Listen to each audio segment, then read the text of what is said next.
దేవునామానికి మహిమ ఘనత ప్రభావం కలుగును గాక. ఉదయకాలం చేరువచ్చిన ప్రతి ఒక్కరికి ప్రభువైన యేసుక్రీస్తు నామములో శుభములు. ఒకసారి మనం నిలబడి ఉండగా పరిశుద్ధ గ్రంథం తెరుద్దాం. మత్తయి సువార్త 13వ అధ్యాయము. మత్తయి సువార్త 13వ అధ్యాయానికి మనకు పరిశుద్ధ గ్రంథం తిప్పుదాం.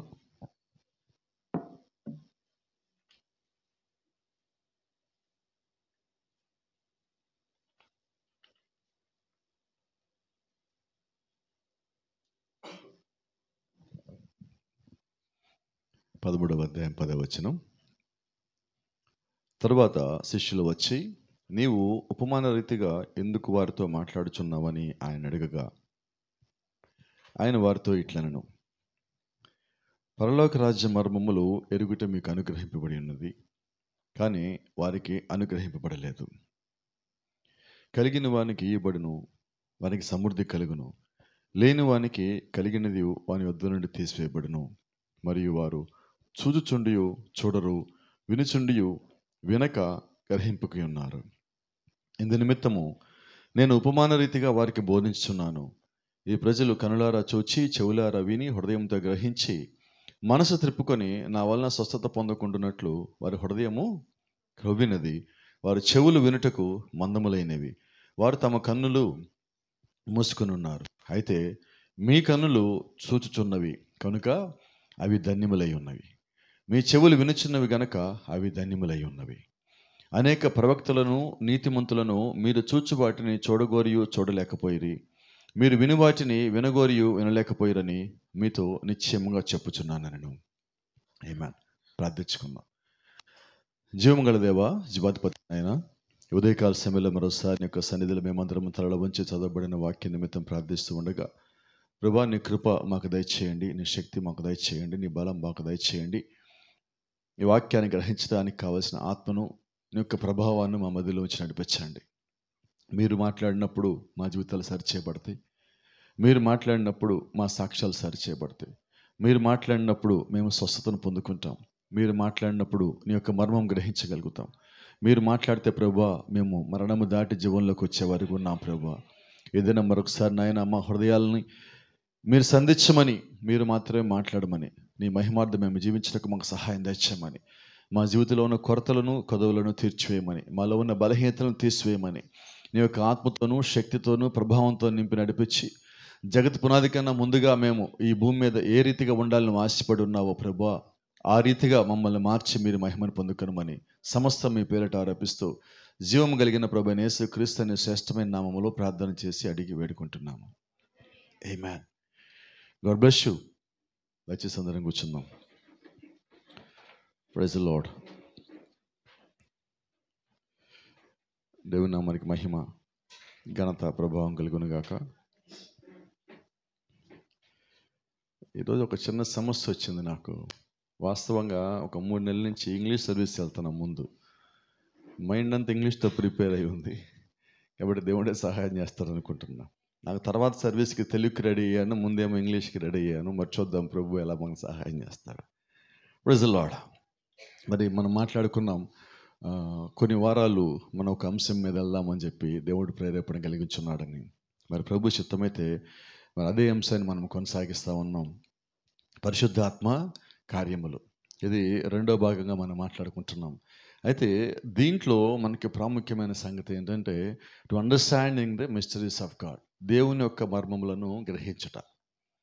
పరిశుద్ధాత్మ కార్యముల్లో దేవుడు రంగం మీదకి వచ్చినప్పుడు చేసే కొన్ని కార్యాలు ఉన్నాయి. మన ఆత్మ దేవుడు తనకు స్వాధీనంలో తీసుకున్నా, ఆయన మన లోపలికి వచ్చినా, దేవుడు చేసే కార్యాలు ఏవైతే ఉన్నాయో అవి ముందు ఇతరులకి చేసే కార్యాలు కాదు, దేవుడు ముందు మనకి చేసే కార్యాలు.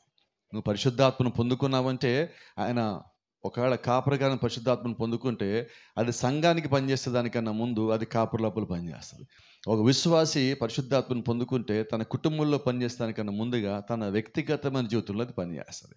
కాబట్టి ఇప్పుడు నువ్వు ఒక బైబిల్ విశ్వాసిగా ఉన్నప్పుడు మొట్టమొదటిగా దేవుడు ఒక ఆత్మనుగా నువ్వు పొందుకున్నట్లయితే, ఆ పొందుకున్న తర్వాత దేవుడు చేసే మొట్టమొదటి కార్యము, ఆ దినముకు నువ్వు జీవిస్తున్న ఆ దినముకు దేవుడు బయలుపరిచిన లేఖనము నీకు అర్థమయ్యేలాగా చేయటం దేవుడు ఒక్క పని అయి ఉన్నది. Praise the lord. కాబట్టి దేవుడు చేసే మొట్టమొదటి పని ఏంటంటే, నువ్వు పరిశుద్ధాత్మను పొందుకున్నప్పుడు ఈ గడియలో నువ్వు జీవిస్తున్నావో ఆ గడియ నీకు తెలియజేస్తాడు. ఈ గడియకి సంబంధించిన మర్మం దేవుడు నీకు ఏది ఇచ్చాడో అది తెలియజేస్తాడు. అంతేగాని ఇప్పుడు నేను పోయిన 10 ఏళ్ళ నుంచి చర్చికి వెళ్తున్నాను, ఇప్పుడు కూడా చర్చికి వెళ్తానట్టుగా నీవు ఉండవు. ఎప్పుడైతే పరిశుద్ధాత్మను పొందుకున్నావో నీ జీవితంలో మార్పు వస్తుంది. నువ్వు మాట్లాడే దాంట్లో మార్పు వస్తుంది, ప్రతి దాంట్లో మార్పు వస్తుంది. ఎందుకంటే బైబిల్లో లేఖనం సెలవిస్తూ ఉంది. ఒకసారి చూద్దాం. ప్రకటన గ్రంథము 1వ అధ్యాయము 20వ వచనం మీరు చూసినట్లయితే అక్కడ స్పష్టంగా ఉంది ఒక మాట. అనగా నా కుడి చేతిలో నీవు చూచిన 7 నక్షత్రములు గూర్చే మర్మమును, ఆ 7 సువర్ణదీప స్తంభములు గూర్చిన సువర్ణదీప స్తంభముల సంగతి వ్రాయము. ఆ 7 దీప స్తంభములు 7 సంఘములకు దూతలు, ఆ 7 నక్షత్రములు 7 సంఘములకు ఏముండదండి అక్కడ? దూతలు. Praise the lord. అంటే ఇక్కడ మర్మమని దేవుడు చెప్తున్నాడు, ఆ మర్మాన్ని తెలియజేయమని దేవుడు చెప్తా ఉన్నాడు. ఆమేన్. అంటే దేవుడు తన యొద్దకు పిలిచిన వారికి ముందు నీకు బైబిల్ చదవటానికి, బైబిల్ వినటానికి, సంఘంలోకి రావటానికి, గ్రహించడానికి కొన్ని సంగతులకి నీకు అనుమతి ఉన్నది. ఆ తర్వాత దేవుడి చేత ఎన్నుకోబడిన వారికి దేవుడు సమస్తము బయలుపరుస్తాడు. ఆమేన్. ఇప్పుడు మనం ఏమై ఉన్నాము? సమస్తము బయలుపరచబడిన కాలంలో మనం జీవిస్తున్నాం. కాబట్టి ఈ కాలము దేవుడు తన యొక్క వాక్యాన్ని ఇచ్చాడు, తన యొక్క ఆత్మనిచ్చాడు, అలాగే మనకు కావాల్సిన గ్రహింపును కూడా ఇచ్చున్నాడు. కాబట్టి ఇప్పుడు ఇది ఏ కాలం అంటే, వాస్తవంగా మాట్లాడితే పరిపూర్ణమైన కాలమే. ఇంకొక భాషగా మనం మాట్లాడితే, ఇంకొంచెం లోతుకెళ్ళి ఆత్మీయంగా మాట్లాడితే ఇది కృపాకాలం అయి ఉన్నది. ఎందుకని కృపాకాలం అంటే, బైబిల్లో ఉన్న ప్రతి ఒక్క మర్మము పూర్తిగా తెరవబడినది.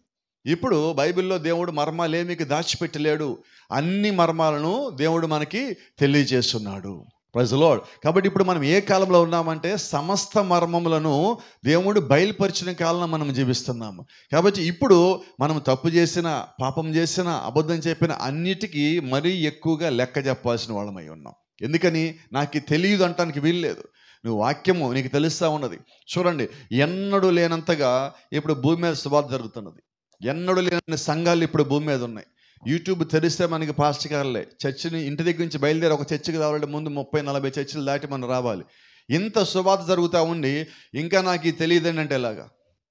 ఇంకా నాకు ఇది అర్థం కాలేదంటే ఎలాగా? ఎందుకనే యేసుక్రీస్తు దగ్గరికి అంటున్నారు, వారు చూసియు చూడకున్నారు, వినియు వినకి ఉన్నారు. అంటే ఈరోజు మనంతట మనం శ్రద్ధ పెట్టక మనం ఏంటో అర్థం చేసుకోవటం లేదండి.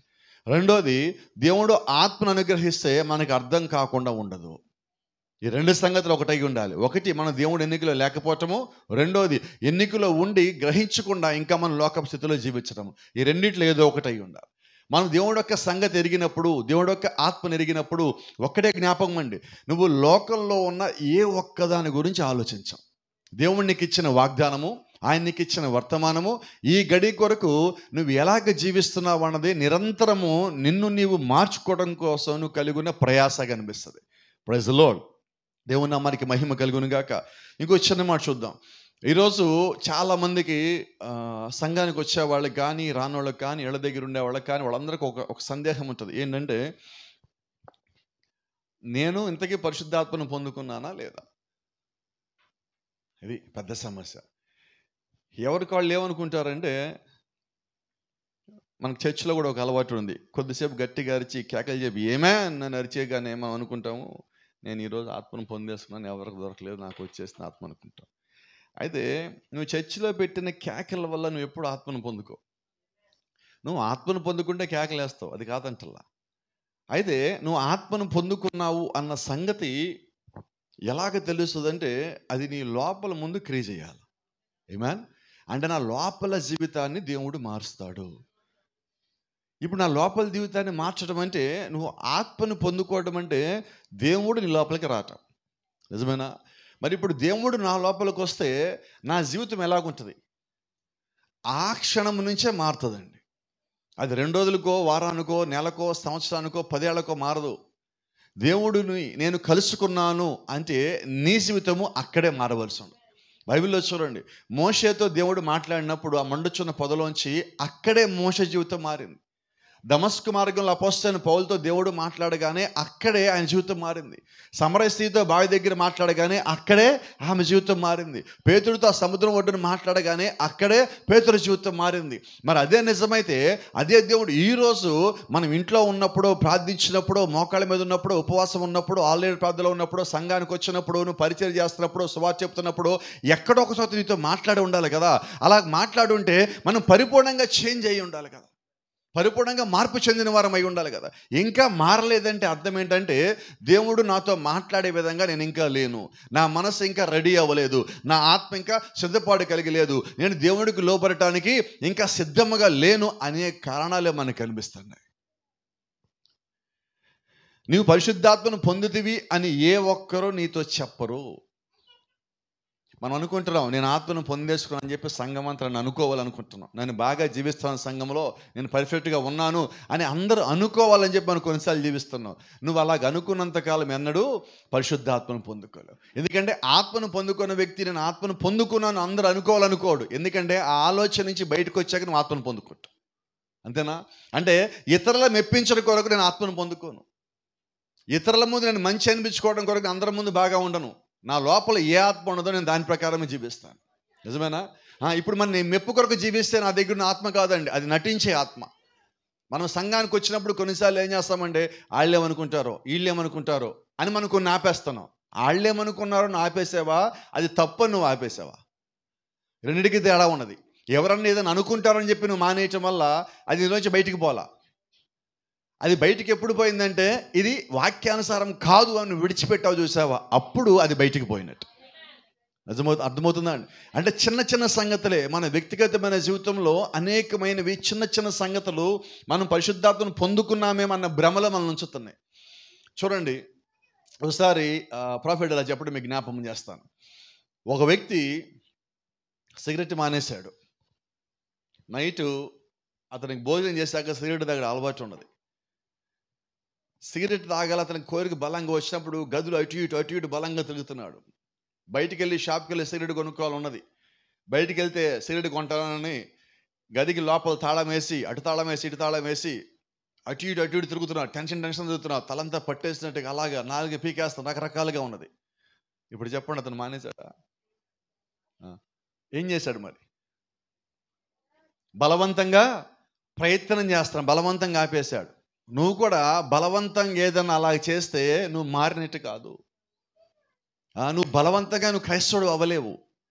ఒక వ్యక్తిని మీరు తీసుకొచ్చి బలవంతంగా లాక్కొచ్చి చర్చిలో కూర్చోబెట్టండి, బలవంతంగా ప్రార్థనలో కూర్చోబెట్టండి, బలవంతంగా బైబిల్ చదవమని చెప్పండి, బలవంతంగా ప్రార్థన చేయమని చెప్పండి. దాంట్లో దేవుడు కనబడడు, దాంట్లో జీవితం కనబడదు. బైబిల్ చదువుతున్నా అతనికి అర్థం కాదు. కారణం ఏంటంటే దేవుడు ఒక ఆత్మను పొందుకోవటం కొరకు అతను ఎటువంటి ప్రయత్నం చేయటంలా, ఎటువంటి భారం కలిగి లేడు, ఎటువంటి త్యాగం చేయటానికి సిద్ధంగా లేడు.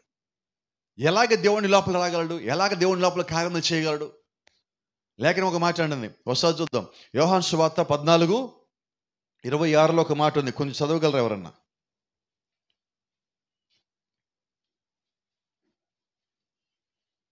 ఆదరణకర్త అనగా తండ్రి నా నామమును పంపబో పరిశుద్ధాత్మ సమస్తమును మీకు బోధించి నేను మీతో చెప్పిన సంగతులన్నిటిని మీకు జ్ఞాపకం చేయను.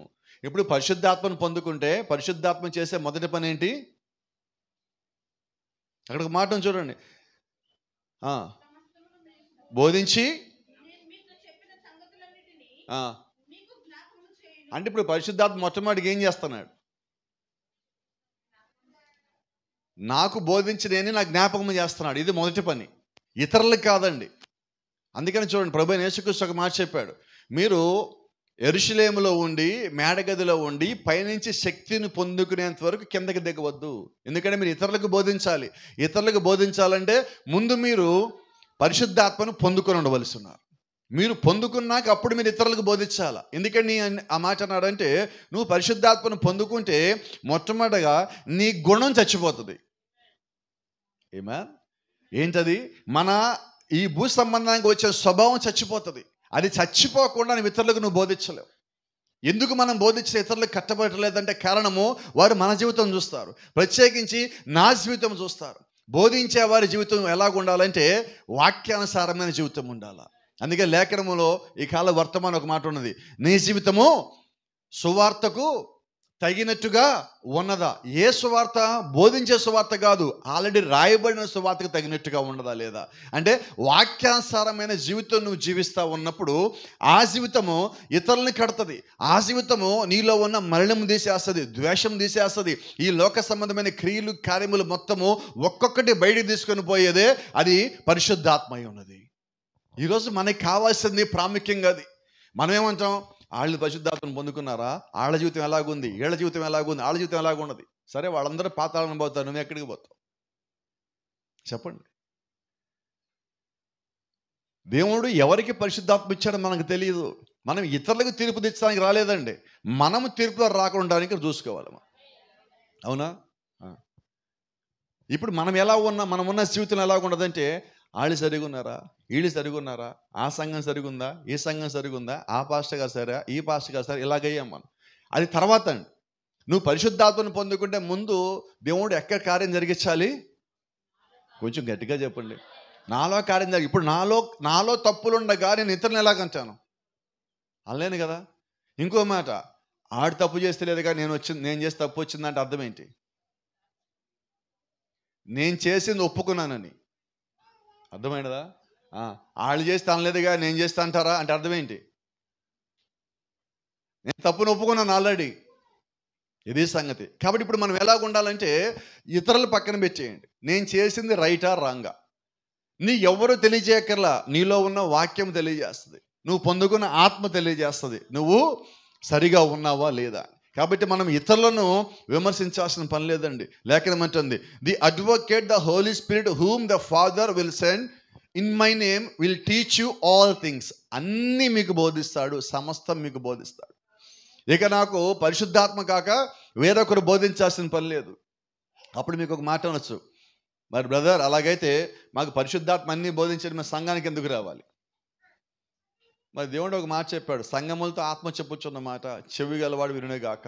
అంటే నువ్వు సంఘానికి వచ్చి ఒక మనిషిని చూస్తే నీకు మనిషే కనిపిస్తాడు. అందుకని ఒకసారి సేవకుడు ఇలాగ అంటాడు, నువ్వు సంఘానికి వచ్చినప్పుడు తప్పులు ఎతకాలని కానీ వచ్చావా, నువ్వు తప్పులే పట్టుకుని బయటికి పోతావన్నాడు. నువ్వు విశ్వాసం పొందుకోవాలని సంఘానికి వచ్చాక విశ్వాసం పొందుకొని పోతావన్నాడు. నువ్వు స్వస్థత పొందుకోవాలని సంఘానికి వచ్చావు, స్వస్థత పొందుకొని పోతావన్నాడు. లేదు, నాకు ఈరోజు ఒక మర్మం కావాలి ప్రభువా, నువ్వు ప్రార్థన చేసి వస్తే నువ్వు మర్మమే పొందుకొని పోతావు, మిగతాది ఏం పొందుకోలేవు. నువ్వేం చూడటానికి వస్తున్నావు? ఒక మనిషిని చూడటానికా, ఆత్మను పొందుకోవటానికా? ఆత్మ నాకు బోధించాలి, నువ్వు వచ్చావా ఇక్కడికి, నువ్వు ఆత్మే నీకు బోధించబడి నువ్వు బయటికి పోతావు. కాబట్టి మనం ఏం ఆశించి ఏమి ప్రార్థించి సంఘానికి వచ్చామో అదే నువ్వు పొందుకొని పోతావు. ఎందుకంటే మీ గతంలో కూడా చెప్పా. ఇప్పుడు లోపలికి వచ్చాను, లోపలికి వచ్చినప్పుడు నేను ఒక పసుపు కళ్ళద్దాలు పెట్టుకున్నా, నాకు ఎలా కనిపిస్తారు అందరూ? పోనీ ఎర్రది పెట్టుకున్నా, పోనీ బ్లూది పెట్టుకున్నా అంటే అర్థమైంది. ఈ పసుపు కానీ ఎరుపు కానీ ఆ నీలం కానీ ఏంటంటే నా మైండ్ సెట్ అది. ఇప్పుడు నా మైండ్ సెట్ ఒకటి పెట్టుకుని లోపలికి వస్తే అదే పొందుకొని బయటికి వెళ్తాను కదా, వేరేది నేను పొందుకోలేను. కాబట్టి ఈరోజు నువ్వు క్రీస్తు దగ్గరికి వచ్చేటప్పుడు ఏం చేయాలంటే, అసలు కళ్ళద్దాలు తీసి పక్కన పెట్టు, నీ సొంత ఆలోచన పక్కన పెట్టు, నీ సొంత జ్ఞానం పక్కన పెట్టు, నీ తలంపులన్నీ పక్కన పెట్టు. ప్రభువా, నీవు నాకు ఏమి ఇవ్వాలనుకుంటున్నావు, నీ ఆలోచన నా కొరకు ఏమై ఉన్నది, నీ ఆత్మను పొందుకోవాలంటే నన్ను నేను ఎలాగ సరి చేసుకోవాలి. నేను ఇతరులతో పోల్చుకోవటం కాదు, కానీ బైబిల్లో ఉన్న పరిశుద్ధులతో పోల్చుకుని ఎంత బాగుంటుంది. వాళ్ళు సరిగ్గా ఉన్నారా, వీళ్ళు సరిగ్గా ఉన్నారా అనే బదులు మనల్ని బైబిల్లో మరీలాగా నేనున్నానా, మార్తలాగా నేనున్నానా, ఎస్తర్లాగా నేనున్నానా, రూతులాగా నేనున్నానా, పౌల్లాగా నేనున్నానా, దావీదాగా నేనున్నానా, స్టెఫెన్లాగా నేనున్నానా అంటే ఎలాగ ఉంటుంది? ఇప్పుడు ఎవరు కనిపిస్తారు సరిగ్గా, మనమా వాళ్ళ? అంటే ఇప్పుడు మనం ఎవరితో పోల్చుకుంటున్నాం? పరిశుద్ధులతో పోల్చుకోవడానికి ధైర్యం చేయమండి. అందుకని ఎవరితో పోల్చుకుంటాం మనం? ఎవరైతే బలహీనంగా ఉన్నారో, ఎవరైతే సరిగా లేరో వాళ్ళని చూపిస్తూ ఉంటాం ఎంతసేపటికి. అంటే నేను వాళ్ళకన్నా బెటర్గానే ఉన్నా, నువ్వు వాళ్ళకన్నా బెటర్గా ఉండడానికి ఇక్కడ పంపించబడలా. నువ్వు బైబిల్లో ఉన్న పరిశుద్ధుల వల్లే ఉండటానికి దేవునికి పరిశుద్ధమైన వాక్యం పంపించాడు. బైబిల్లో అపోస్తలుడైన పౌలు చెప్పలేదా, నీ తండ్రి పరిశుద్ధుడు గనక? మరి ఎగతాతో ఎందుకు పోల్చుకుంటున్నావు నువ్వు? పోల్చుకోవచ్చా మనం? అసలు ఇక్కడే కాదు, అసలు ఎవరితో పోల్చుకోకూడదు. ఎందుకో చెప్తా, ఎందుకు పోల్చుకోకూడదు. నీ వేలి ముద్ర వాళ్ళ వేలి ముద్ర ఒక్కలాగా ఉంటుందా? ఎందుకు దేవుడు ఎలాగ పెట్టాడు? నీ జీవితం వేరేలాగా ఉంటుంది, వారి జీవితం వేరేలాగా ఉంటుంది. నీ సాక్ష్యం వేరు, వారి సాక్ష్యం వేరు. దీనికి మీకు చిన్న ఉదాహరణ చెప్తాను. బైబిల్లో జబదయి కుమారుల తల్లి ఒకసారి యేసుక్రీస్తు దగ్గరికి వచ్చి ఒక మాట చెప్పింది, జ్ఞాపకం ఉండదా? అయ్యా, నా కుమారులో ఒకరిని కుడి పక్కన ఒక ఎడం పక్కన పెట్టుకోమన్నది. ఈయన ఏలుముద్ర వేరు, ఆయన ఏలుముద్ర వేరు. ఈయన జీవితం వేరు, ఆయన జీవితం వేరు. ఈయన సాక్ష్యం వేరు, ఆయన సాక్ష్యం వేరు. కానీ ఆమె కోరిక ఏమున్నది? వాళ్ళు కుడి పక్కన, ఎడం పక్కన. కుడి పక్కన అంటే పరలోక రాజ్యం, ఎడం పక్కన అంటే తీర్పు. చెప్పండి, ఇప్పుడు ఆమె ఏం చెప్పింది? అప్పుడు యేసుక్రీస్తు అన్నాడు, అమ్మా సరేగా అమ్మా, నువ్వు అలాగే నా దగ్గర సంఘంలో చాలా కొన్నావు కాబట్టి ఖచ్చితంగా నీ మాట పాటిస్తానన్నాడా? ఏమన్నాడు? అది నా వశంలో లేదన్నాడు. అంటే వారు ఎలాగ జీవించారో దానిలోనే ఉన్నది. అంటే ఇప్పుడు యేసుక్రీస్తు కూడా ఏమన్నాడు? నా వశంలో లేదది. వారు ఎలాగ జీవించారో, ఎలాగ నిర్ణయాలు తీసుకున్నారో, ఆత్మను పొందుకున్నారో దాన్ని బట్టి వారు పరలోకకి వెళ్ళేది, తీర్పులోకి వెళ్ళేది ఉంటుంది. అంటే ఏ ఇద్దరు జీవితం ఒక్కలాగా ఉండదు. యేసుక్రీస్తుకి సిలువేసిన దినమన మీ జ్ఞాపకం ఉండదా? కుడి పక్కన ఒక దొంగ, ఎడం పక్కన ఒక దొంగ. మరి వాళ్ళిద్దరు ఏం మాట్లాడుతున్నారు అక్కడ? ఒకరేమో వాక్యాన్ని అంగీకరించారు, ఇంకొకరేమో తృణీకరించారు. సిలువలో ఉండి కూడా, మరణానికి ముందుండి కూడా. మరి ఒకడేమో తీర్పులోకి వెళ్ళాడు, ఒకడేమో పరదేశికి వెళ్ళాడు. కారణం ఏంటి? ఇప్పుడు ఆ దొంగతో పోల్చుకుంటే, ఆ దొంగ సరిగా లేడు కదా, నేను కూడా ఎలాగుంటే పర్లేదని కుడి పక్కన దొంగ అనుకుంటే ఏమయ్యేది? ఇద్దరు పాతాళంలో ఉండేవాడు. కాబట్టి మనం భూ సంబంధంగా ఆలోచన చేసామా, ఇతరులతో పోల్చుకుంటాం. ఆత్మ సంబంధంగా ఆలోచన చేసామా, పరిశుద్ధులతో పోల్చుకుంటాం. కాబట్టి మన పోలిక ఎవరితో? ఇప్పుడు ఉందా ధైర్యం? ఉందా అంటున్నా ధైర్యం? ఖచ్చితంగా పోల్చుకోవాలి. ధైర్యం మీరు కలిగి కూడా అలాగే జీవించాలా. అంతేగాని నేను వాళ్ళతో పోల్చుకోలేను, వాళ్ళు గొప్ప వాళ్ళు అంటానికి లేదు. వాళ్ళు మనలాంటి వాళ్ళే. అయితే సమర్పణ కలిగి ఉన్నారు. మనకు ఆ సమర్పణ లేక, మన హృదయాన్ని దేవునికి ఇవ్వలేక, లోక సంబంధమైన ఆలోచనలు మన హృదయమైన చెత్త కుండీలు వేసేసి నింపేశాం. దాని బదులు మీరు వాక్యంతో నింపితే అది పరిశుద్ధాత్మక ఆలయం అవుతుంది. కానీ మనం చెత్తతో నింపాం కదా, అది చెత్త కుండీనే అవుతుంది. ఇప్పుడు ఏ ఒక్కరి మీద ద్వేషము నీ లోపలికి రావటానికి వీల్లేదు. పరిశుద్ధాత్మ మాత్రమే లోపలికి రావాల్సి ఉన్నాడు. భూ సంబంధంగా ఏ ఒక్క మనిషి నీ లోపల రావటానికి నువ్వు ఒప్పుకోకూడదు. ఏమాన్? రెండోది, నీకును దేవునికి మధ్యలో ఉన్నది. It is between you and God. పరిశుద్ధాత్మ నువ్వు పొందుకున్నావా లేదా అనేది ఎవరికి సంబంధించినది? సంఘంలో ఉన్న వాళ్ళకి నీకు కాదు, కుటుంబంలో ఉన్న వాళ్ళకి నీకు కాదు, నీ పాస్టర్ గారికి నీకు కాదు. ఎవరికి మధ్యలో ఉన్నది? నాకు దేవుడికి మధ్యలో. నాకు దేవుడికి మధ్యలో పరిశుద్ధాత్మను పొందుకోవటం, వ్యక్తిగతంగా మాట్లాడటం, నా పాపాలు క్షమించమని దేవుడిని అడగటము, ఆయన దగ్గర శక్తి ప్రభావం పొందుకోవటం, ఆయన నుంచి జ్ఞానం పొందుకోవటం, మర్మం తెలుసుకోవటము, ఇవన్నీ నాకు దేవుడికి, ఇది మా ఇద్దరికి సంబంధించిందండి. ఒక సేవకుడు ఏం చేయాలంటే, నీకును సేవకుడికి మధ్యలో సంబంధం మెరుగవటం కాదు, నీకును దేవుడికి మధ్య సంబంధం మెరుగుపరచాలి. వాడిని సేవకుడు అంటారు. మన మధ్యలో సంబంధం మెరుగవటం కాదండి. మనం ఎక్కువసార్లు ఫోన్ చేసుకోవటం, మెసేజ్లు పెట్టుకోవటం కాదండి. మన మధ్యలో ఉండాల్సింది ఏంటంటే, నిన్ను ఎక్కువగా దేవుడి వైపు తిప్పాలా. నువ్వు దేవుడిని ఎక్కువగా ఎరగవలసున్నావు. దేవుడు నువ్వు ఎంతగా ఎరిగితే అంతగా నువ్వు దేవుడికి దగ్గరగా రాగలుగుతావు. ప్రజలో కొన్నిసార్లు కొద్దిమంది ఇప్పటికి కూడా అన్నమాట, కొద్దిమంది అడుగుతూ ఉంటారు, పాస్టర్ గారు నేను పరిశుద్ధాత్మను పొందుకున్నానా? వినపడలేదు. పాస్టర్ గారు నేను పరిశుద్ధాత్మను పొందుకున్నానా? నీకు డౌట్ వచ్చిందంటే పొందుకోలేదు. ఎందుకంటే పరిశుద్ధాత్మను పొందుకున్నవాడు ఇంకోళ్ళని పొందుకున్నానని అడగడు. నువ్వు అడిగావంటే అర్థం ఏంటి?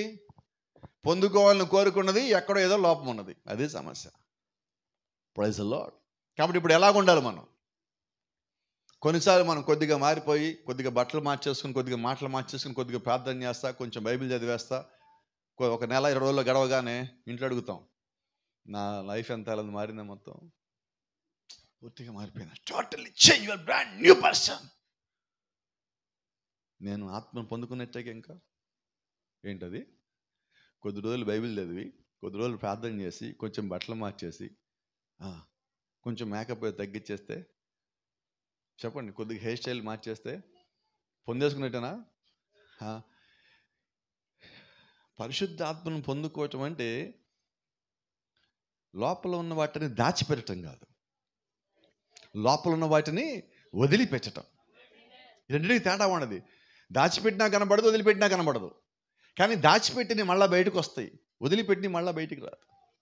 అర్థమవుతుందా? ఇప్పుడు పరిశుద్ధాత్మను పొందుకున్నామంటే రుజువేంటి? మనం చెప్తాం కొన్నిసార్లు యూత్ క్యాంపులో, ఏమో ఆడపిల్లలు పంజాబీ డ్రెస్సులు వేసుకోవద్దు, లెగ్గిన్స్ వేసుకోవద్దు, అలాగే పురుషులు గడ్డాలు, రకరకాల జుట్లు, ఈ చెవుకు రింగులు, ముక్కుపోగులు పెట్టుకోమాకని చెప్తామంటాం. ఎమ్మటే కొద్దిమంది మొత్తం తీసేసి ఇసిరేస్తారు. మేము మారిపోయాం పాస్టర్ గారు, ఆ రోజు ఇసిరేసాం, బయట పడేసామండి, ఆ రోజే అక్కడే యూత్ క్యాంప్లో పడేసి వచ్చేసాం. మంచిది. మళ్ళా కొద్ది కాలం తర్వాత ఇంట్లోకి ఎందుకు వచ్చినాయి? మళ్ళీ గడ్డాలు ఎందుకు వచ్చినాయి, మళ్ళీ జుట్లు ఎందుకు పెరుగుతున్నాయి, మళ్ళీ లెగ్గిన్స్ ఎందుకు వచ్చినాయి? కారణం ఏంటంటే పరిశుద్ధాత్మను పొందుకోక, అంతే, వేరే ఏమి లేదు. ఎందుకని ఈ మాటలు అంటున్నానంటే, నువ్వు పరిశుద్ధాత్మను పొందుకున్నప్పుడు దేవుడు లోపల కార్యం మొదటగా చేస్తాడు. లోపల జరిగిన కార్యము బయట కనిపిస్తుంటుంది. ఇప్పుడు నువ్వు పొందుకోలేదంటానికి ఏముండదంటే నీ జీవితం ఎలాగో అదే కనిపిస్తున్నది. వాక్యానుసారమైన జీవితం నేను కలిగి ఉన్నప్పుడు, దేవుడు నా లోపల నివాసం చేస్తూ ఉన్నప్పుడు, వాక్యానికి వ్యతిరేకమైనది ఏది నా లోపలికి రాదు. లోక సంబంధమైన ఏది నా మీద పనిచేయదు. నేను దేనికి లోబడను. నన్ను ఒకరు ఏదో ఒక ప్రభావం చూపించి నన్ను ఆకర్షించలేరు. Praise the lord. ఎందుకంటే నేను ఆల్రెడీ దేవుడికి ఆకర్షించబడి ఉన్నాను.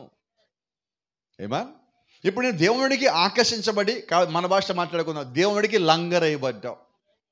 ఎలాగా? దేవుడికి లంగరేయబడ్డ నువ్వు మళ్ళీ ఇంకో దానికి లంగర ఎలాగ వేయబడతావు చెప్పు? దేవుడి రక్తంలో కడగబడి నీవు మళ్ళీ ఇంకొకరి ప్రభావం కిందకి ఎలాగెళ్తావు చెప్పు? నీ కొరకు పంపించబడిన పరిశుద్ధాత్మని కాక నువ్వు వేరొక ఆత్మను ఎలాగ పొందుకోగలవో చెప్పు? అర్థమవుతుందా? వాక్యానుసారమైన జీవితం నువ్వు కలిగి ఉండగా, పరిశుద్ధాత్మను నువ్వు పొందుకొని ఉండగా, నీలో కార్యములు కొద్ది కాలమే ఉండి వెళ్ళిపోవు. దేవుడి యొక్క కార్యములు ఎప్పుడు శాశ్వతములై ఉన్నాయి. తర్వాత ఇందాక మనం మాట్లాడుకుందాం, పరిశుద్ధాత్మను పొందుకుంటా అనేది నీకును దేవునికి మధ్యన వ్యక్తిగతమైన సంబంధమై ఉన్నది. It's a personal relationship between you and God regarding the Holi spirit or receiving the Holi spirit. నువ్వు పరిశుద్ధాత్మను పొందుకోవడం అనేది, పరిశుద్ధాత్మకు సంబంధించిన ప్రతి ఒక్క అంశము నీకు దేవుడికి మధ్యలో ఉన్నది. కాబట్టి నువ్వు పాస్టర్ గారి దగ్గరికి వచ్చి, పాస్టర్ గారు నేను పొందుకున్నానా, ఇంట్లో వచ్చి మమ్మీ నేను పొందుకున్నానా, డాడీ నేను పొందుకున్నానా, అమ్మ పొందుకున్నానా, నాన్న నేను పొందుకున్నానా అంటానికి వీల్లేదు. అలా అంటున్నావంటే ఇంకా నువ్వు ఎదగలేదని. రెండో సంగతి, నువ్వు ఆత్మను పొందుకునే సంగతి వాళ్ళకు కూడా తెలియదు. అంతేనా? మరి కాపరికి తెలిసిపోయే సంఘంలో అంతమంది ఆత్మ పొందుకున్నారో తెలియదు. ఎందుకంటే దేవుడికి నీకు సంబంధించినది. నీ కుటుంబంలో కూడా తెలియదు. కుటుంబంలో ఒక మాట అనుకుంటారు. ఏ మాట తెలుసా? వీళ్ళు చాలా మార్పు వచ్చిందే, ఇంత ముందులాగా లేడే. Praise the lord. ఇంతకుముందు మా ఫ్రెండ్ అది కొనుక్కున్నాడు, నాకు ఇది కావాలి. ఈ అమ్మాయి మా స్నేహితురాలు అక్కడికి వెళ్ళింది, నేను ఎక్కడికి వెళ్తా, నేను కూడా వెళ్తా. ఇలాంటి మాటలన్నీ ఉన్నాయి. ఇప్పుడు ఏమైనాయి? రాటల్లా. నా స్నేహితుడు, నా స్నేహితురాలు, నా ఫ్రెండ్ అక్కడికి వెళ్ళాలి, ఎక్కడికి వెళ్ళాలి, అది కొనుక్కోవాలి, ఇది కొనుక్కోవాలి. ఇవన్నీ పోయి దాని స్థానంలో ఏమైనదంటే వాక్య సంబంధమైన, పరిశుద్ధాత్మ సంబంధమైన జీవితం లోపలికి వచ్చినప్పుడు నీవు లోకానికి సంబంధించి అనటానికి సిద్ధపడు, కానీ పరిశుద్ధాత్మను పొందుకోవటానికి, పొందుకున్న ఆత్మ నీ లోపల నిలబెట్టుకోవడానికి ప్రయాస కలుగుతావు. ఆమేన్. Praise the Lord. చూడండి, మన ఇళ్లలో కూడా కొంచెం మంది పిల్లలకి ఏదైనా కొత్త వస్తువు వాళ్ళకి నచ్చింది, ఒక మొబైల్ ఫోను, ఒక ల్యాప్టాప్, ఒక బైకో, ఒక కొత్త షర్టు, ఒక కొత్త డ్రెస్ కొనిచ్చినప్పుడు వాళ్ళ మొక్కల్లో వెలుగు ఎలా ఉంటుంది? గట్టిగా చెప్పండి త్వరగా. ఎంతసేపు ఉంటుంది? కొత్త డ్రెస్ కొన్నాం, అది వేసుకున్నప్పుడు మొదటిసారి ఉంటుంది, రెండోసారికి ఏం లేదు. ల్యాప్టాప్ కొన్నాం, ఎంతకాలం ఉంటుంది? ఒక వారం. బండి కొన్నాం, ఎంతకాలం? ఒక నెల. తర్వాత ఇక దానికి విలువేం లేదు. ఫస్ట్ చూడండి, బండి కొనకని ఎవరింట్లో అయినా కూడా మీరు గమనించండి, మొదటి రోజు బండి ఎలా దుడుస్తారు చెప్పండి? అర్ధరాత్రి మధ్యలో వస్తారు, చూసుకుని వస్తారు బండి దుమ్ము పడిందా అని. పొద్దున్నే దుడుస్తారు, సాయంత్రం దుడుస్తారు. ఎట్లాగుంటుంది? ఓ సంవత్సరం అయింది ఇప్పుడు చెప్పండి. ఇళ్లలో చెడతాడు, తుడురాదా బండినని. ఏం జరిగింది? కానీ రహస్యం చెప్పనా, పరిశుద్ధాత్మ నిన్ను డైలీ శుభ్రపరుస్తాడు. ఆమేన్. ఈ గుడారాన్ని డైలీ శుభ్రపరుస్తాడు. ఇది బయటది టెంపరరీ. ఈ లోక సంబంధించిన కొద్ది కాలం ఉన్నాక దాని ప్రభావం తగ్గిపోతున్నది. పరిశుద్ధాత్మ ప్రభావం ఎప్పుడు తగ్గదు. అదే రుజువండి. కొద్ది కాలం నుండి ఆగిపోయామంటే అది లోక సంబంధమైన సంగతి. దేవుని సంబంధించిన సంగతి ఏంటంటే కొద్ది కాలం నుండి ఆగిపోదు, అది శాశ్వత కాలంగా నీతో పాటే నీలోనే ఉంటుంది. అయితే ఈరోజు మనం అనుకుంటున్నాం, ఇతరులు మనం అడిగినప్పుడు, ఓ తల్లిదండ్రుల్ని పిల్లలు అడిగారు, అమ్మా నేను మొత్తం మారిపోయాను, టోటల్లీ చేంజ్డ్ కదా, నేను ఇంతకుముందు లేను కదా, ప్రార్థనలో ఉంటున్నాను, అన్నింటిలో ఉంటున్నాను, బాగుంటున్నాను కదా, మరి నేను ఆత్మను పొందేసుకుని వచ్చానంటే వాళ్ళ ఇంట్లో ఉంటుంది, బాధ పెట్టకూడదని. నువ్వు పొందేసుకున్నావు అనుకుంటున్నాను నేను కూడా, నువ్వెవరు అనుకోవటానికి? ఎందుకు వాళ్ళు తప్పులు నడిపిస్తున్నావు? అప్పుడు ఒక మాట చెప్పాలి, మనకి ఏం చెప్పాలి తెలుసా? నువ్వు ఆత్మను పొందుకుంటే నన్ను అడగాల్సిన పని లేదు. నువ్వు ఆల్రెడీ దేవుడు నీ లోపల ఉంటే దేవుడు నన్ను అడుగుతాడా నేను పొందుకున్నా లేదా ఆత్మనని? కాబట్టి నీ క్రియలే చూపిస్తే ఇపో ఇక నీకు దేవుడికి సంబంధించిన పని. ఇక్కడ దాకా వచ్చావంటేనే ఎంతో కొంత దేవుడు తిరిగావు నువ్వని. ఇంకా జాగ్రత్తగా ఉండని చెప్తే అంత బాగుంటుంది. అంటే కొన్నిసార్లు నేనేమంటానంటే, నీవు నిజం చెప్పవలసి ఉన్నావు, అన్ని విషయాలు నిజమే మనం చెప్పవలసి ఉన్నాం. నిజమే నువ్వు చెప్పినప్పుడు ఖచ్చితంగా ఎదుటోడు ఆ క్షణానికి బాధపడ్డప్పటికీ వాడికి ఒక ధైర్యం ఉంటుంది, నాకు నిజం చెప్పేవాడు ఒకళ్ళు ఉన్నారని. ఏమా మనకు ఒక నిజమైన స్నేహితుడు ఎవడంటే చెప్పనా, నువ్వు తప్పు చేస్తే తప్పు అని చెప్పేవాడు. నేనంటా నిజమైన స్నేహితుడు యేసుక్రీస్తు కన్నా కానీ గొప్పవాడు ఎవడండి? పరిశుద్ధాత్మ కన్నా గొప్పవాడు ఎవడండి? పరిశుద్ధాత్మ కన్నా బాగా తప్పులేంటో చెప్పి నిన్ను సరి చేసేవాడు ఎవడు? ఈరోజు మన స్నేహితులు కానీ కుటుంబంలో వాళ్ళు కానీ మన తప్పులు మాత్రమే చూపిస్తారు. అయితే పరిశుద్ధాత్ముడు ఏం చేస్తాడు తెలుసా? తప్పు చూపిస్తాడు, ఎలా సరి చేయబడాలో కూడా చెప్తాడు. ఎందుకు మనకు పరిశుద్ధాత్మ కావాలంటే ఎత్తి చూపించట్లా, కేవలం తప్పులు లోపాలు ఎత్తి చూపించేవాడు లూసిఫర్. లూసిఫర్కి కూడా వాక్యం తెలుసండి బాగానే. అయితే లూసిఫర్ వాక్యంలోని తప్పులని చూపిస్తాడు.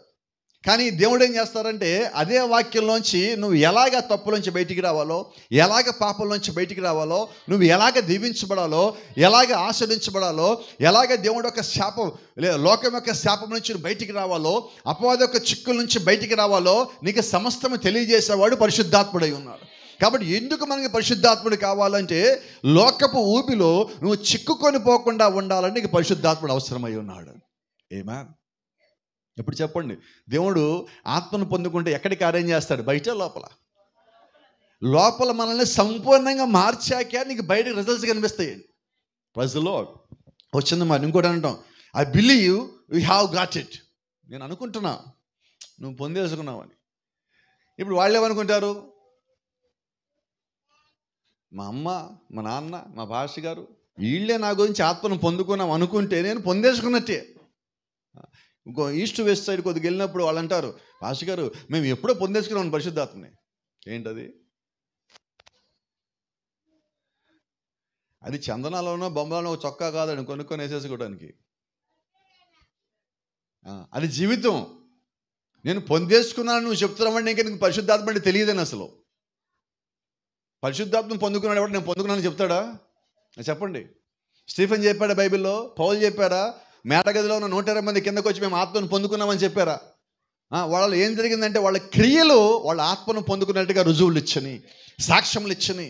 ఈరోజు మన జీవితం ఎలాగ ఉండాలంటే, నువ్వు ఆత్మను పొందుకుంటే దేవుడు మొట్టమొదటిగా నీ హృదయంతో మాట్లాడి నీకు ఆయన ఒక వాక్యం తెలియజేసి, ఆయన యొక్క మర్మం తెలియజేసి, నువ్వు ఎందుకు ఇక్కడ ఉన్నావో నీకు తెలియజేసి, ఈ కాలపు సత్యం నీకు తెలియజేసి అప్పుడు నిన్ను సర్వసత్యంలోకి నడిపిస్తాడు దేవుడు. Praise the lord. గమనించండి, సంఘములో నువ్వు ఒక మంచి స్త్రీవి, ఒక మంచి పురుషుడివి కాబట్టి నువ్వు పరిశుద్ధాత్మను పొందుకుంటావు. ఇది ఎలాగుంది మాట? మనం మంచి పురుషుడు మంచి స్త్రీ అయితే చెప్పండి పొందుకుంటామా? ఇప్పుడు మనకు ఒక అలవాటు ఉంది. నేను అలవాటు అని నేను దురలవాటు అంటానండి. కోపడు మాకండి ఒక్క విషయం చెప్పినందుకు. సంఘంలో మనం ఎప్పుడు కూడా ఇతరుల దగ్గర మంచి అనిపించుకోవాలనుకుంటాం. నువ్వు అనిపించుకోవాలనుకోవద్దు ఫస్ట్. ఇది తెలియకుండా చిన్నగా నీ లోపలికి వచ్చిన వ్యాధి. నువ్వు దాన్ని మొదట కత్తిరించేయి. నిన్ను ఎవడో మంచిగా అనుకోవద్దు, దేవుడు మంచి అనుకోవాలి. ఇప్పుడు దేవుడు మంచి అనుకోవడానికి నేను ఏ మనిషి మంచి అనుకోవాలి చెప్పు? పాస్టర్ గారు మంచి అనుకోవాలా? అబ్బా వీళ్ళు మంచోళ్ళు, వీళ్ళు బాగా చేస్తారు, వీళ్ళు మంచోళ్ళు, వీళ్ళు బాగున్నారు అనుకోవాలా? ఎవరు అనుకోవాలి? దేవుడు ఎలాగనుకుంటాడు చెప్పండి? నేను టయానికి చర్చకు వచ్చేసి దేవుడు నేను మంచోడు అనుకుంటాడు. చెప్పండి పోనీ ఎలాగో? నేను మంచి జీవితం జీవించేది దేవుడు నేను మంచోడు అనుకుంటాడు. కాదండి, నీ హృదయము దేవుడికి ఇచ్చినప్పుడే. అప్పుడు దాకా కాదు. నేను అన్ని మంచి పనులు చేయొచ్చు. యూ కమ్ టు చర్చ్ ఎవరి సండే, ప్రతి ఆదివారం నువ్వు చర్చికి రావచ్చు, నీ దశమ భాగాలు నువ్వు కట్టవచ్చు, ప్రతి సువార్త నువ్వు భాగమై ఉండొచ్చు, అన్ని పనులు చేయొచ్చు. అంత మాత్రం ఆత్మను పొందుకో. నా హృదయంలో తప్పు పాపం పెట్టుకుని కూడా ఇవన్నీ చేయొచ్చు. అవునా కాదా? నేను అవి వదలకుండా నేను ఆత్మను ఎలా పొందుకుంటాను? దేవుడు నాకు బోధించేది ఎందుకంటే ఫస్ట్ నన్ను వాక్య క్రమంలోకి రావటానికి దేవుడు ముందు సంఘక్రమంలో పెడతాడు. ఆ సంఘక్రమం తర్వాత వాక్యక్రమంలో పెడతాడు. నువ్వు వాక్యక్రమంలోకి వచ్చాక అప్పుడు నీ హృదయం ఖాళీ అయ్యాక అప్పుడు ఆత్మ నీ లోపలికి వస్తాడు. ఈ మూడు జరగాల. ఫస్ట్ మనము లోకంలోంచి దేవుడి దగ్గరికి రావటమే సంఘక్రమం అండి. నువ్వు క్రమానికి రావటము, నువ్వు చెల్లించేస్తే క్రమంగా చెల్లించడము, ముందుగా సంఘంలో ఉండటము, ఆరాధన చేయటము, ప్రార్థన చేయటము, వాక్యానికి లోబడటము, నీకు ఇచ్చిన తలాంతుని నువ్వు దేవుని కొరకు వాడటము, ఇవన్నీ ఏంటంటే ప్రారంభ దశ. అంటే నువ్వు అప్పుడే పుట్టావు కదా ఆ దశ. ఇంకా నువ్వు తిరిగి జన్మించావు అంటలేదు అప్పటికి. నేను ఎప్పుడు తిరిగి జన్మించావంటే నువ్వు సంఘంలో జాయిన్ అయితే తిరిగి జన్మించడం కాదు. ఒక పెద్ద భాష గారికి, ఒక పేరున్న భాష గారి దగ్గరికి పోవటం వల్ల నువ్వు పరలోకానికి తెలలేవు. నువ్వు ఎలాగ పరలోకానికి వెళ్తావు అంటే కారణమైతే ఒక్కటే, నీవు నీ జీవితాన్ని సంపూర్ణంగా దేవుడికి అప్పగించుకొని నీ జీవితం మార్చబట్టడానికి నువ్వు త్యాగం చేయడానికైనా, భారం కలిగి ఉండటానికైనా, ప్రయాస పడటానికైనా సిద్ధపడాలి. ఆ సందర్భాల్లో నువ్వు దాన్ని తట్టుకోవాలి. ఒత్తిడి వస్తుంది, తట్టుకోవాలి. ఇబ్బంది వస్తుంది, తట్టుకోవాలి. శోధన వస్తుంది, తట్టుకోవాలి. అయితే అది నీకు సాధ్యపడి తట్టుకోవటము, అప్పుడు నీకు మళ్ళా దేవుడే సహాయం చేస్తాడు. తట్టుకునే విధముగా కావలసిన ప్రతి దాన్ని దేవుడు నీకు అనుగ్రహిస్తాడు. అలాగ అనుగ్రహించినప్పుడే నీలో నిజమైన విశ్వాసం బయటకు వస్తుంది. నీలో ఆ నిజమైన విశ్వాసం బయటకు వచ్చి నువ్వు దేవుడి కొరకు రోషంగా నిలబడుతున్నప్పుడు నీకు బలం వస్తుంది, శక్తి వస్తుంది. అయితే ఆ శక్తి బలం నీది కాదు, ఆ విశ్వాసంలోంచి దేవుడు నీకు అనుగ్రహించిన కృపను బట్టి వాటిని పొందుకున్నావు. ఏమా కాబట్టి ఇప్పుడు నేను మంచోడిని అయితే సరిపోద్దా? ప్రజలో ఇంకో చిన్న మాట మీకు జ్ఞాపం చేయాలి, సందర్భం వచ్చింది కాబట్టి. సంఘం అంతా కూడా, ఇది నాకు కూడా వర్తిస్తుంది, మీకే నాకనే కాదు. సంఘంలో కూడా మనం ఎప్పుడు కూడా ఇతరులకి ఉచితంగా సలహా ఇవ్వద్దు. బాగా జ్ఞాపకం పెట్టుకోవాలి. సంఘం అంతటి కూడా ఉచితంగా ఈ ఉచిత సలహాలు ఇచ్చేటప్పుడు ముందు మనం జీవించాలి. మనం ఉచిత సలహాల్లో పడేసాం, మన దగ్గర ఉంది కదా సలహాల పుస్తకం, తీసే 10 పడేసాం అట్లా అక్కడ ముందు. దాంట్లో ఏది మనం జీవించట్లా. ఇప్పుడు మనం ఏమనుకుంటాం, నేను చెప్పాను వాళ్ళు చేయట్లేదు అంటావు. ఒకవేళ వాళ్ళు తిరిగి ఒక్కసారి నువ్వు జీవిస్తామని అడిగితే మన సంగతి ఏంటి? వినపడలేదు. సమాధానం ఉందా మన దగ్గర? కాబట్టి సలహాలు మానేద్దాం. అవునా? ఏం చేద్దాం మరి సలహాలు మానేసి? మరి వాళ్ళు చెప్పారా, మనకి సమస్య చెప్పారా, ఏం చేద్దాం? వినపడలేదండి. అంటున్నాం అసలు ఈ మాట సంఘంలో ఎప్పుడన్నా మనం? ఫస్ట్ లాస్ట్ నీ నోట్లోంచి రావాల్సిన మాట, ప్రార్థన చేద్దాం, దేవుడికి అప్పగిద్దాం. సలహాలు తీసి పక్కన పడి, పొద్దున్నే 2 బుట్టలు బయట పెడుతున్నాం కదా, 2 బుట్టలు దాంట్లో పడి తీసుకెళ్ళి సలహాల పుస్తకాలు. వాక్యానుసారమైన జీవితం లేకుండా నీ సలహాలు ఎందుకు ఇవ్వాలా? నీ సలహాల్లో విలువ లేదప్పుడు. అది లోక సంబంధమైన సలహాలు. మనకి ఏదేంటో 4 చివరని టపటపటపటపట్లు వచ్చేస్తూ ఉంటాయి. అసలు నేను జీవిస్తున్నాను ఇలా చెప్పడానికి అని మనం ఎప్పుడైతే ఆలోచన చేసామో ఇతరులకు సలహాలు ఇవ్వటం మానేస్తాం మనం. ఎప్పుడు నీ సలహా గౌరవం ఉంటుందంటే, నువ్వు ముందు వాక్యాస్తమైన జీవితము, ప్రార్థనాపూర్వకమైన జీవితము నీవు కలిగి ఉన్నప్పుడు ఇతరులకు నువ్వు చెప్పడానికి అర్హత పొందుకుంటావు. అది కలిగి లేనప్పుడు లేదండి, అర్హత లేదు మనకి. దేవుడు ఎందుకని బైబిల్ అంతమంది పరిశుద్ధుల చేత మనకు చెప్పిస్తున్నాడు? వాళ్ళు జీవించారు, ఆత్మను పొందుకున్నారు, ఆ తర్వాత వాళ్ళ గురించి రాయబడింది. అవి మనం చదువుతున్నాం, అవి మనల్ని మారుస్తున్నాయి. కాబట్టి ముందు వాళ్ళు లోబడ్డారు, వాక్యానుసారంగా ఉన్నారు, వారు రకరకాల జీవితాలు జీవించారు. అయినప్పటికీ దేవుడు వాళ్ళని సంధించినప్పుడు పూర్తిగా వాళ్ళు దేవుడికి లోబడిన తర్వాత దేవుడు వారి లోపలికి వచ్చి మనకు బోధిస్తున్నాడు. అవునా? మనం మాట్లాడుకుంటున్నాం అపోస్తల కార్యములు. అపోస్తల కార్యములు అంటే పరిశుద్ధాత్మ కార్యములు. అపోస్తలలో ఉండి దేవుడు చేసిన కార్యములు. ఇప్పుడు దేవుడు కేవలం అపోస్తల్లో మాత్రమే ఉండి చేస్తానన్నాడు ఆ కార్యాలని? కాదండి. మేడగదిలో ఉన్న 120 మంది పొందుకున్నారు పరిశుద్ధాత్మను. కానీ మేడగదిలో ఉన్న అపోస్తలు ఎంతమంది? 11 మంది. పౌలు గారిని పక్కన పెడితే 11 మంది అక్కడ ఉంది. వీళ్ళు చీటీలు వేసుకొని పెట్టుకున్నారు. ఆ చీటీలు అనేవి మానవ ఎంపిక, లోకస్తుల ఎంపిక, లోకస్తులు చేసే కార్యం. వాళ్ళు చీటీలు వేసుకున్నారు, ఆ చీటీల్లో ఒక పేరు వచ్చింది. ఆ చీటీలు వేసుకుంటే దేవుడు అన్నాడు, ఆ చీటీలు వేసిన పేరు తీసి పక్కకు పెట్టాడు. నేను ఎన్నుకోండి తెచ్చి ఇక్కడ నేను పెట్టుకుంటా, మీ చీటీలు మీరు బయట పెట్టుకోండి అన్నాడు. Praise the lord. అంటే ఎంపిక ఎవరిది? ఇప్పుడు దేవుని ఎంపిక. మానవుని ఎంపిక వేరు, దేవుని ఎంపిక వేరు. ఇప్పుడు దేవుడు ఎంపిక చేసుకున్న వాడికి ఆయన పరిశుద్ధాత్మ ఇవ్వవలసిన్నాడు. అలాగే ఈరోజు మన సంఘం కానీ భూమి మీద ఉన్న దేవుడి యొక్క సంఘం ఎక్కడైతే ఉన్నదో, ఈ సంఘంలో ఉన్న అందరికీ పరిశుద్ధాత్మనిచ్చే బాధ్యత దేవుడిది. ఆయన వరమునిచ్చున్నాడు ఆల్రెడీ. నేను ఇస్తాను అని చెప్పలే, ఆల్రెడీ ఇచ్చానంటున్నాడు ఆయన. పరిశుద్ధాత్మను పొందుకోవడానికి దేవుడు రకరకాల మార్గాలు మన ముందు పెట్టాడు. బాప్టిజం పొందుకున్నప్పుడు ఆత్మను పొందుకోవాలి. దేవుడితో వ్యక్తిగతంగా మాట్లాడినప్పుడు ఆత్మను పొందుకోవాలి. దేవుడి యొక్క మర్మము నీ ముందు తెలియపరచబడినప్పుడు ఆ మర్మం నిన్ను పరిశుద్ధాత్మ దగ్గరికి తీసుకుని రావాలి. నీకు ఆ కాలం తెలియజేయడానికి దేవుడు లేఖనం పెట్టాడు. ఆ కాలం తెలిసి ఆ లేఖనం నీకు అర్థమైందా, నువ్వు ఎమ్మటే పరిగెత్తుకొని దేవుడు ఆత్మ కిందకి రావాల్సి ఉన్నావు. ప్రతి దాన్ని దేవుడు ఆత్మ కిందకి వచ్చే విధంగా తీసుకుని వచ్చాడు. Praise the lord. ఇప్పుడు చిన్న మాట చెప్తాను. మన మధ్యలో చాలామంది మంచోళ్ళు, మంచిగా ఉన్న స్త్రీలు, మంచిగా ఉన్న పురుషులు, ఇక్కడే కాదండి ప్రపంచం మొత్తం నేను మాట్లాడుతున్నా, అనేక మంది చర్చికి వచ్చారు చాలా కాలం. అయితే వాళ్ళు మళ్ళీ లోకంలోకి వెళ్ళిపోయిన ఉన్నారు. మనకి తెలిసి లేరా ఎవరు? ఎస్తానవునా? మరి వాళ్ళు చర్చిలో ఉన్నప్పుడు వాళ్ళ గురించి మనం ఏమనుకున్నాం? ఎంత మంచోళ్ళు, ఎంత బాగున్నారు, ఉంటే ఎలాగా ఉండాలనుకున్నాం. ఇప్పుడు ఏమైంది? దాని అర్థం ఏంటి? అప్పుడు సంఘంలో ఉన్నప్పుడు వాళ్ళ దగ్గర పరిశుద్ధాత్మ ఉండి ఇప్పుడు బయటికి వెళ్ళాక పరిశుద్ధాత్మ విడిచిపోయినట్ట? కానే కాదండి. ఎందుకంటే బైబిల్ ఒక మాట చెప్తుంది, వారు ఎన్నడూ పరిశుద్ధాత్మను పొందుకోలేదు. కారణం ఏంటి? బైబిల్ అంటుంది, I will not leave you as orphans, I will come to you. మిమ్మల్ని నేను అనాథలుగా విడిచిపెట్టను, నేను మీ వద్దకు పరిశుద్ధాత్మను పంపుదును, నేనే మీ వద్దకు వస్తును. లేకపోతే ఇప్పుడు దేవుడు ఇచ్చిన వాగ్దానం ఏంటి? మిమ్మల్ని విడిచిపెట్టను అనే మాట దేవుడు చెప్తున్నాడు. మరి కొద్ది కాలం పరిశుద్ధాత్మ ఉండి కొద్ది కాలం వెళ్ళిపోవటం ఏంటి? అందుకే బైబిల్లో ఒక మాట ఉన్నది, ఒకసారి వెలిగించబడి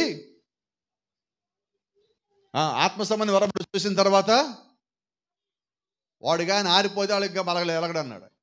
ఇదే సంగతి. అంటే ఒకసారి ఆత్మను పొందుకున్నాక నువ్వు మళ్ళీ ఆరిపోవటం అన్నదే లేదు అర్థం. అది అంతేనా? ఇప్పుడు ఇలా మాట్లాడుకుందాం. యోధా సంఘంలో ఎంతకాలం ఉన్నాడు? ఇస్కరియోతు యోధా 3.5 సంవత్సరాలు పరిచర్య చేశాడు, పరిచర్యలో భాగమయ్యాడు. అందరితో పాటు ఆయనకు కూడా మంచి పేరు వచ్చింది, మంచి పొజిషన్ వచ్చింది. అపోస్తలుల్లో ఒకడన ఒక పేరు కూడా పిలువబడ్డాడు. అంత బాగానే ఉన్నది. కానీ అతను ఎప్పుడన్నా పరిశుద్ధాత్మను పొందుకున్నాడా? మీరు గమనిస్తే పరిశుద్ధాత్మను పొందుకునే సమయానికి దేవుడు అతను తీసి పక్కన పెట్టాడు. ఏంటి దాని అర్థం అంటే, నువ్వు అనేక మంచి కార్యాలు చేయొచ్చు, నువ్వు వాక్యం వినొచ్చు, నువ్వు బోధించవచ్చు, నువ్వు పాటలు పాడచ్చు, నువ్వు సంగీత వాయిద్యాలు వాయించవచ్చు, నువ్వు ఏమైనా చేయొచ్చు. అయితే నువ్వు పరిశుద్ధాత్మను పొందకపోవచ్చు. కారణం ఏంటి? ఎంపిక. దేవుడు ఒక ఎన్నిక, దేవుడు ఒక ఎంపిక. బైబిల్ చెప్తున్నది, ఎప్పుడైతే దేవుడు నిన్ను ఆయన ఒక ఆత్మ కిందకి తీసుకున్నాడో దేవుడు చేసే మొట్టమొదటి పని ఏంటో తెలుసా? ఆయన ఒక ఆత్మతో నిన్ను ముద్రించటము. ఏమే? నువ్వు ఆత్మను పొందుకోవటం అంటే అర్థమని తెలుసా? ఆయన ఒక ముద్ర కిందకి రావటం. He seals you into the kingdom forever. నిత్య రాజ్యం కొరకు దేవుడు నిన్ను ముద్రించున్నాడు. దేవుడు ఒక ఆత్మను పొందుకోవటం అంటే ఏంటండి? నిత్య రాజ్యం కొరకు ముద్రించబట్టము. మనకు బాగా పరిచయం, తరచుగా చెప్పే అలవాటు ఉంది ఒక మాట, విమోచన దినం వరకు మీరు ముద్రించబడి ఉన్నారు. అంటే దేవుని యొక్క రాజ్యంలో మీరు చేర్చేంత వరకు ముద్రించబడ్డారు. ఇప్పుడు దేవుడు మళ్ళీ ఎక్కడ వదిలేస్తాడో చెప్పండి. అక్కడ దాకా ముద్రిస్తే వదులుతాడా? వదలలేండి. ఇప్పుడు అక్కడ దాకా దేవుడు ముద్రిస్తే మన వదలలేము, ఆయన మనం వదలడు. నువ్వు పారిపోయిన దేవుడిని వదలడు. నువ్వు చెట్లెక్కినా పొట్లెక్కిన ఇళ్లలో దాకా దేవుడిని వదిలిచిపెట్టడు. ఎక్కడికి వెళ్ళా నువ్వు ఎన్ని దేశాలు పారిపోయినా దేవుడు లాక్కొచ్చి ఆయన ఒక వాక్యంలో కూర్చోబెడతాడు. నాకు ఆ నమ్మకం ఉన్నది. లోకరీతిగా నన్ను తీసుకొచ్చాడు దేవుడు వాక్యం దగ్గరికి. పారిపోయిన మోషే వెనక్కి తెచ్చాడు, పారిపోయిన యోనాను వెనక్కి తెచ్చాడు, వ్యతిరేకంగా ఉన్న సౌలుని పౌలుగా మార్చి ఆయన వాడుకున్నాడు. ఇన్ని కార్యాలు చేసిన దేవుడు ఆయన ఒక చిత్తంలో నీవు ఉంటే నిన్ను వాడుకోకుండా ఉండడు, నీలో ఆత్మని పెట్టకుండా ఉండడు. నీకు లేఖనం అంటుంది, nothing can separate from the love of God. మనల్ని దేవుడి యొక్క ప్రేమ నుంచి ఎడబాబువాడు ఎవడు లేడు. ఇప్పుడు దేవుడిని ప్రేమిస్తే దేవుడి ప్రేమ దగ్గర రాకుండా చేసేవాడు ఎవడో ఒకటి పేరు చెప్పండి. లేదు, అవకాశం లేదు. దేవుని యొక్క వాక్యానుసారమైన జీవితం నువ్వు జీవిస్తూ ఉన్నప్పుడు ఆ వాక్యం నుంచి దూరం చేసేవాడు ఎవడు లేడు. ఎందుకంటే కాపాడేది నువ్వు వాక్యమే. నువ్వు లోబడినప్పుడు ఆ ఆత్మే నీకు కాపాడేవాడుగా ఉన్నాడు. పేతురుని జైలు వేస్తే బయట తెచ్చింది ఎవరు? పరిశుద్ధాత్మే కదా బైబిల్ చెప్తున్నది. అని ఇప్పుడు పరిశుద్ధాత్మ యొక్క బాధ్యత ఏంటి? నిన్ను తప్పించే బాధ్యత, లోకం నుంచి తప్పించే బాధ్యత, లోకం యొక్క చిక్కుల నుంచి నిన్ను తప్పించే బాధ్యత పరిశుద్ధాత్మది. ఈ గడి వర్తమానం ఒక మాట చెప్తుంది, పరిశుద్ధాత్మను పొందుకోవటం అంటే ఏంటంటే ఒకటే ఒక్క మాట, అపవాది పనిన చిక్కులు ఏవైతే ఉన్నాయో నీ ముందు, ఆ ట్రాప్లు ఏవైతే ఉన్నాయో అవి నీకు ముందుగా తెలియజేయటమే నువ్వు పరిశుద్ధాత్మను పొందుకోవటం అన్నాడు. ఎట్లాగా? ఇప్పుడు నువ్వు ఎక్కడ పడతావో చెప్పు నాకు. వాడిది ట్రాప్ అని నీకు ముందే తెలిసాక నువ్వు ఎందుకు పడతావు పోయి? నీ ముందు ఒకళ్ళు గుంట తవ్వారు, గుంటలో పడాలని. నువ్వు వెళ్తా ఉన్నప్పుడు ఆ గుంటను చూసావు, ఎందుకు పడతావు దాంట్లో? అర్థమవుతుందా? అపవాది నీ ముందన్నీ ఉరులు పెట్టాడు, చిక్కులు పెట్టాడు, వాడు అన్ని ఎర్రలు పెట్టాడు, వాటన్నిటి మధ్య నడుస్తూ ఉన్నావు. నువ్వు పరిశుద్ధాత్మను కలిగి ఉంటే ఇవన్నీ అపవాది పని నీకు తెలియదా? వాడు ప్లాన్లు నీకు తెలియదా? వీటి ద్వారా వాడిని పట్టుకున్నాడని నీకు తెలియదా? అవన్నీ తెలిసి నీవు పరిశుద్ధాత్మని పొందుకున్న వ్యక్తి అయిన నీవు వాటిలో దేంట్లోనే పడగలవా? రెండో సంగతి, నువ్వు దాంట్లో పడకుండా ఇంకో పని కూడా చేస్తావు. ఏంటి ఆ రెండో పని అంటే, ఇతరులు కూడా పడనీవు. Praise the lord. ఇప్పుడు నేను పని చేయాలి? నేను పొందుకుంటే పరిశుద్ధాత్మ నేను చెప్తాను. ఎవడు నా దారిలో పోతుంటే ఏమంటాను? గుంటను జాగ్రత్త. ఒక్కొక్క మనిషి మనం చూసినప్పుడు ఈ మనిషి తప్పులో ఉన్నాడు, ఈ మనిషి అబద్ధంలో ఉన్నాడు, ఈ మనిషి పాపంలో ఉన్నాడు తెలిసినప్పుడు మనం ఏమంటాం తెలుసా? ఇట్ట పోతే పరలోకానికి పాతాళం పోతే జాగ్రత్త. ఎందుకని? ఆ జీవితం పాతాళానికి వెళ్ళేదాకా ఉన్నప్పుడు మనమే హెచ్చరిక చేయాలి. ఎందుకని చేయాలి? నువ్వు పరిశుద్ధాత్మను పొందుకుంటే నువ్వు హెచ్చరిక చేస్తావు. ఎందుకంటే ఆ జీవితం ఎలా ఉందో నువ్వు చూస్తున్నావు కాబట్టి. అది వాక్యానికి వ్యతిరేకంగా పోతున్నది. నువ్వు వాక్యానుసారంగా ఉన్నప్పుడు వాక్యానికి వ్యతిరేకంగా పోతున్న వ్యక్తిని గద్దించే హక్కు నువ్వు కలిగి ఉంటావు. ఇక్కడ సలహాలు ఇవ్వటంలో మనం. Praise the lord. See, who also sealed us and gave us the spirit in our hearts as a pledge. 1 కొరింథీ 1:22 ఒక మాట ఉన్నది. దేవుడు పరిశుద్ధాత్మను మనకి ఇస్తాడు, ఆయన ఆత్మలో మనల్ని ముద్రిస్తాడు, ఆయన వాగ్దానం చేస్తున్నాడు. కాబట్టి ఇప్పుడు దేవుడు ఇచ్చిన వాగ్దానము విఫలమవుతుందా? కానే కాదండి. ఆయన ఇస్తానన్న వాగ్దానము నిలిచే ఉన్నది. పరిశుద్ధాత్మ మనకి ఇస్తానని చెప్పేది మాట ఇంకా నిలబడే ఉన్నది. ఇప్పుడు ఆ మాట మనకి సమస్తం బోధించాలి, ఆ మాట మనకి సమస్తం తెలియచేయాలి. దానిని దేవుడు మనకి అనుగ్రహించి ఉన్నాడు. దానికి వచ్చిన ఉదాహరణ చెప్పుకుందాం. మత్తయి సువార్త 13:11. ఈరోజు మనం చదువుకున్న వాక్యం దగ్గరికి వచ్చున్నాం. పరలోక రాజ్య మర్మములు ఎరుగుట మీకు అనుగ్రహింపబడి ఉన్నది, కానీ వారికి అనుగ్రహింపబడలేదు. దేవుని యొక్క రాజ్యం సంబంధించిన మర్మము దేవుడు ఆయన కొద్ది మందికి ఇచ్చానంటున్నాడు. ఎలా ఇచ్చాడు? Many will read but cannot understand. Bible అనేక మంది చదువుతారు, చదివిన తర్వాత వాళ్ళు చెప్పే మాట ఏంటి తెలుసా? గట్టిగా చెప్పడు. 100కి 95, 96, 98, 99 మంది వీలైతే ఏం చెప్తారు? చదివాం కానీ అర్థం కాలేదు. It is given unto you to know the mystery of the heaven. పరలోక రాజ్యం యొక్క మర్మములు మీకు అనుగ్రహించబడి ఉన్నాయి. Praise the lord. ఇది అందరికీ కాదండి, దేవుడి ద్వారా ఎన్నిక చేయబడిన వాళ్ళకి దేవుడి యొక్క మర్మాన్ని తెలియజేస్తాడు. ఈరోజు చూడండి, మనం చర్చి కిందకి వెళ్తున్నామంటే పాస్టర్ గారు నాకు ఆశీర్వాదం కావాలండి. దేనికి? నేను అనుకుని జరగాలండి, దేవుడు నాకు ఈ పని చేసేయాలండి, అప్పుడుదా నేను చర్చికి వస్తాను. మా అన్నం. అసలు నువ్వు చర్చికి ఎందుకు వస్తున్నావు? దేవుడు భూ సంబంధంగా ఇచ్చి ఒక ఆశీర్వాదం కొరక? అసలు నువ్వు చర్చికి ఎందుకు వస్తున్నావు అంటే దేవుడిని చర్చికి తీసుకొచ్చిందే ముందు వాక్యక్రమంలోకి, ఆ తర్వాత ఆత్మక్రమంలోకి, ఆ తర్వాత ముద్రించబడటము, ఆ తర్వాత పరలోక రాజ్యము నీకు అనుగ్రహించబడి నీకు తెలియజేయటానికి. ఇది మనం ఏం చేసామంటే ముందు సంఘక్రమానికి మనం రావట్లా, ఇక వాక్యక్రమానికి ఎప్పుడు రావాలా, ఇక ఆత్మచేత ఎప్పుడు ముద్రించబడాలా. ఇవన్నీ కార్యములు ఎలాగున్నాయి అంటే మనకి గందరగోళ కార్యాలుగానే ఉన్నాయి. అమ్మో అది చాలా స్ట్రిక్ట్గా ఉంటుందండి, ఆ చర్చికి వెళ్ళాం. ఏంటది? నేనే చిట్టు అన్న వాటిని పరలోక సంగతి అసలు మర్చిపో. అంటే ఒక సంఘక్రమం పాటించబడి మనకి ఎలాగున్నది? చాలా కష్టం. ఎలా వెళ్ళిపోతాను అనుకున్నావు దేవుని ఒక రాజ్యం? ఒకసారి సేవకుడు చెప్తున్నాడు, ఎత్తబాటులో శరీరం మార్చడం చాలా ఈజీ అన్నాడు. ఇంతేనా? అయితే అయితే వెళ్ళిపోతాం గ్యారెంటీగా. అయితే ఆ శరీరం మార్చబడేలాగా జీవించడం కష్టం అన్నాడు. సరిపోయింది. ఇప్పుడు చెప్పండి ఏంటి కష్టం? దేవుడు వచ్చి రెప్పపాడకం తీసుకెళ్ళిపోవడం సులభమే, ఆ రెప్పపాడి కాలాన్ని తీసుకెళ్లే విధంగా నేను సిద్ధపడడం కష్టం కదా.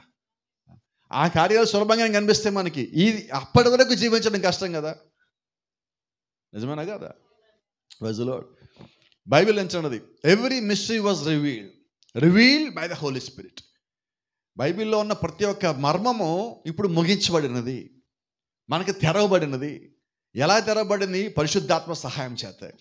Still it was a mystery for them but not for you. అయితే ఈరోజు లోకంలో ఇంకా అనేక మందికి అది ఇంకా మర్మంగానే ఉన్నది. నాకైతే మర్మం కాదు, మీకైతే మర్మం కాదు. కారణం ఏంటంటే దేవుడు మీకు అది బయలుపరిచాడు. ఒక చిన్న మాట చెప్తాను, ఇంకా ఇది లోకం దీని కొరకు ఎదురు చూస్తున్నది. అదే మాట చూద్దాం. ప్రకటన గ్రంథం 10వ అధ్యాయం 7వ వచనం. ఇంకా లోకం అంటుంది ఇది జరగాలండి అంటుంది. ఏంటది? ఎందుకని అది వాళ్ళకి బయలుపరచబడలేదు. ఇప్పుడు నేను అడిగితే నువ్వేమంటావు? 7వ దూత పలుకు దినముల్లో అతడు బోరవదబోచుండగా దేవుడు తన దాసులకు ప్రవక్తలు తెలిపే సువార్త ప్రకారం దేవుని మర్మము సమాప్తమగునని చెప్పెను. అది సమాప్తం అయిందని నువ్వు అంటున్నావు. ఎందుకంటే ఈ లేఖనం నెరవేరిపోయిందని నువ్వు అంటున్నావు. కారణం ఏంటంటే బైబిల్లో ఉన్న మర్మాలన్నీ తెలియచేయబడ్డాయి. ఆ తర్వాత ఇప్పుడు మనం భూమి మీద ఉన్నాం. నువ్వు అది గ్రహిస్తే ఏమంటావు? అసలు ఇప్పుడు బైబిల్లో ఒక మర్మం ఉన్న సంగతే మనకి వెళ్ళట్లేదే. ఎక్కడ ఉంటున్నామంటే పైపైన జరుగుతూ ఉన్నాం. ఆ చర్చ ఎలాగుంది, ఈ చర్చ ఎలాగుంది, ఆ పాస్కి వెళ్ళన్నారు, ఈ పాస్కి వెళ్ళన్నారు, అక్కడ బాగుందా, ఇక్కడ బాగుందా, పెద్ద చర్చ, చిన్న చర్చ, ఈ లెక్కలతో సరిపోతుంది. మన లెక్క ఎక్కడ? వాక్యంలో లోతుకి వెళ్తే అక్కడికి మర్మం తగులుతుంది. అవునా? మీరు గమనించారు లేదో, ఎప్పుడన్నా మీరు ఒక బావిని కొత్తగా తవ్వేటప్పుడు చూసారా? కొద్ది దవ్వగానే 100 అడుగులో 150 అడుగులో దవ్వగానే నీళ్లు పడతాయి. వాళ్ళు ఏం చేస్తారు? నీళ్ళు వచ్చి ఏం చెప్పి వెళ్ళిపోతారా? ఎందుకు తవ్వుతున్నారు? ఈ పైన వచ్చే నీళ్ళకి లోపల వచ్చే నీళ్ళకి రుచి కూడా తేడా ఉంటుంది.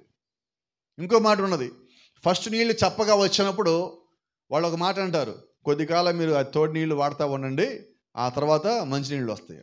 ఇప్పుడు మన సంగతి అండి బైబిల్లో. కొద్దిగా తెలియగానే మామూలుగా ఉండం మనం. ఒక వాగ్దాన్ని నెరవేర్తికి మామూలుగా ఉండం మనం. ఎలాగుంటాం? ఇంకా గంతులు వేయటమే, నాట్యం ఆడటమే. నువ్వు లోపలికి పోయింది ఎక్కడ? లోతుకి దిగింది ఎక్కడ? లోతైన మర్మం దగ్గరికి వచ్చింది ఎక్కడ? చూడండి, చాలాసార్లు మనకున్న చాలామందికి ఒక అలవాటు ఉన్నది, కీర్తనల గ్రంథం 10 చదువుతాం. అవునా? సామెతల గ్రంథం 10 చదువుతాం. కానీ ప్రకటన గ్రంథం ఎందుకు చదవం? లోతుకు పోవద్దు. ఎందుకని? నీకు లోతుకు పోతే కదా వాక్యం తెలిసేది. మీరు ఎప్పుడు చూడండి, ఎవరైనా ఇళ్లలో ఉండి బైబిల్ తీస్తే వాళ్ళ బైబిల్లో ఇది ఎక్కువ తెరిచిన పుస్తకం కీర్తనల గ్రంథమే. ఏంటి రహస్యం? అన్ని దీవెనలే, అన్ని ఆశీర్వాదాలే. కాబట్టి మనసుకి నెమ్మదిగాను, ప్రశాంతంగాను, ఒక సంతోషంగాను ఉంటుంది. కాబట్టి రహస్యం చెప్పనా? నువ్వు కేవలం భ్రమలో ఉన్నావు.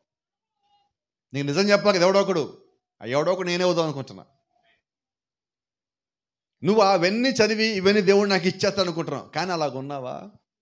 ఎవరు చెప్తారు ఈ మాట నీకు? నువ్వు అన్నీ చదివితే, బైబిల్ మొత్తం చదివితే నీకు అర్థమవుతుంది. మనం చదవడానికి సిద్ధంగా లేం కదా. అవునా? 100వ కీర్తన, 103వ కీర్తన, 119వ కీర్తన ఎంత బాగుంటాయి భాస్కర్. అసలు ఆకాశపు వాకిళ్ళిప్పు దేవుడి మీద అభివృద్ధిని సమృద్ధి కొమ్మరింపు. ఇది నాకే ప్రభువా, ఇది నా కోసం ప్రభువా, ఈ రోజు నాతో మాట్లాడావు ప్రభువా.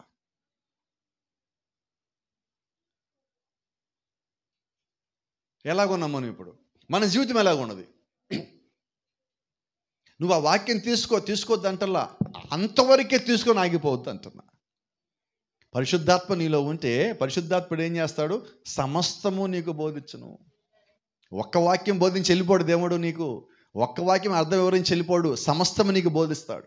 ఆ సమస్తములో దేవుడు నీ కొరకు ఇచ్చిన వాగ్దానం ఉన్నది, దేవుడు నీ కొరకు దాచిన మర్మం ఉన్నది, దేవుడు నీ కొరకు ఉంచిన స్థానము ఉన్నది, దేవుడు నీ కొరకు ఇచ్చిన పరిశుద్ధాత్మ ఉన్నది.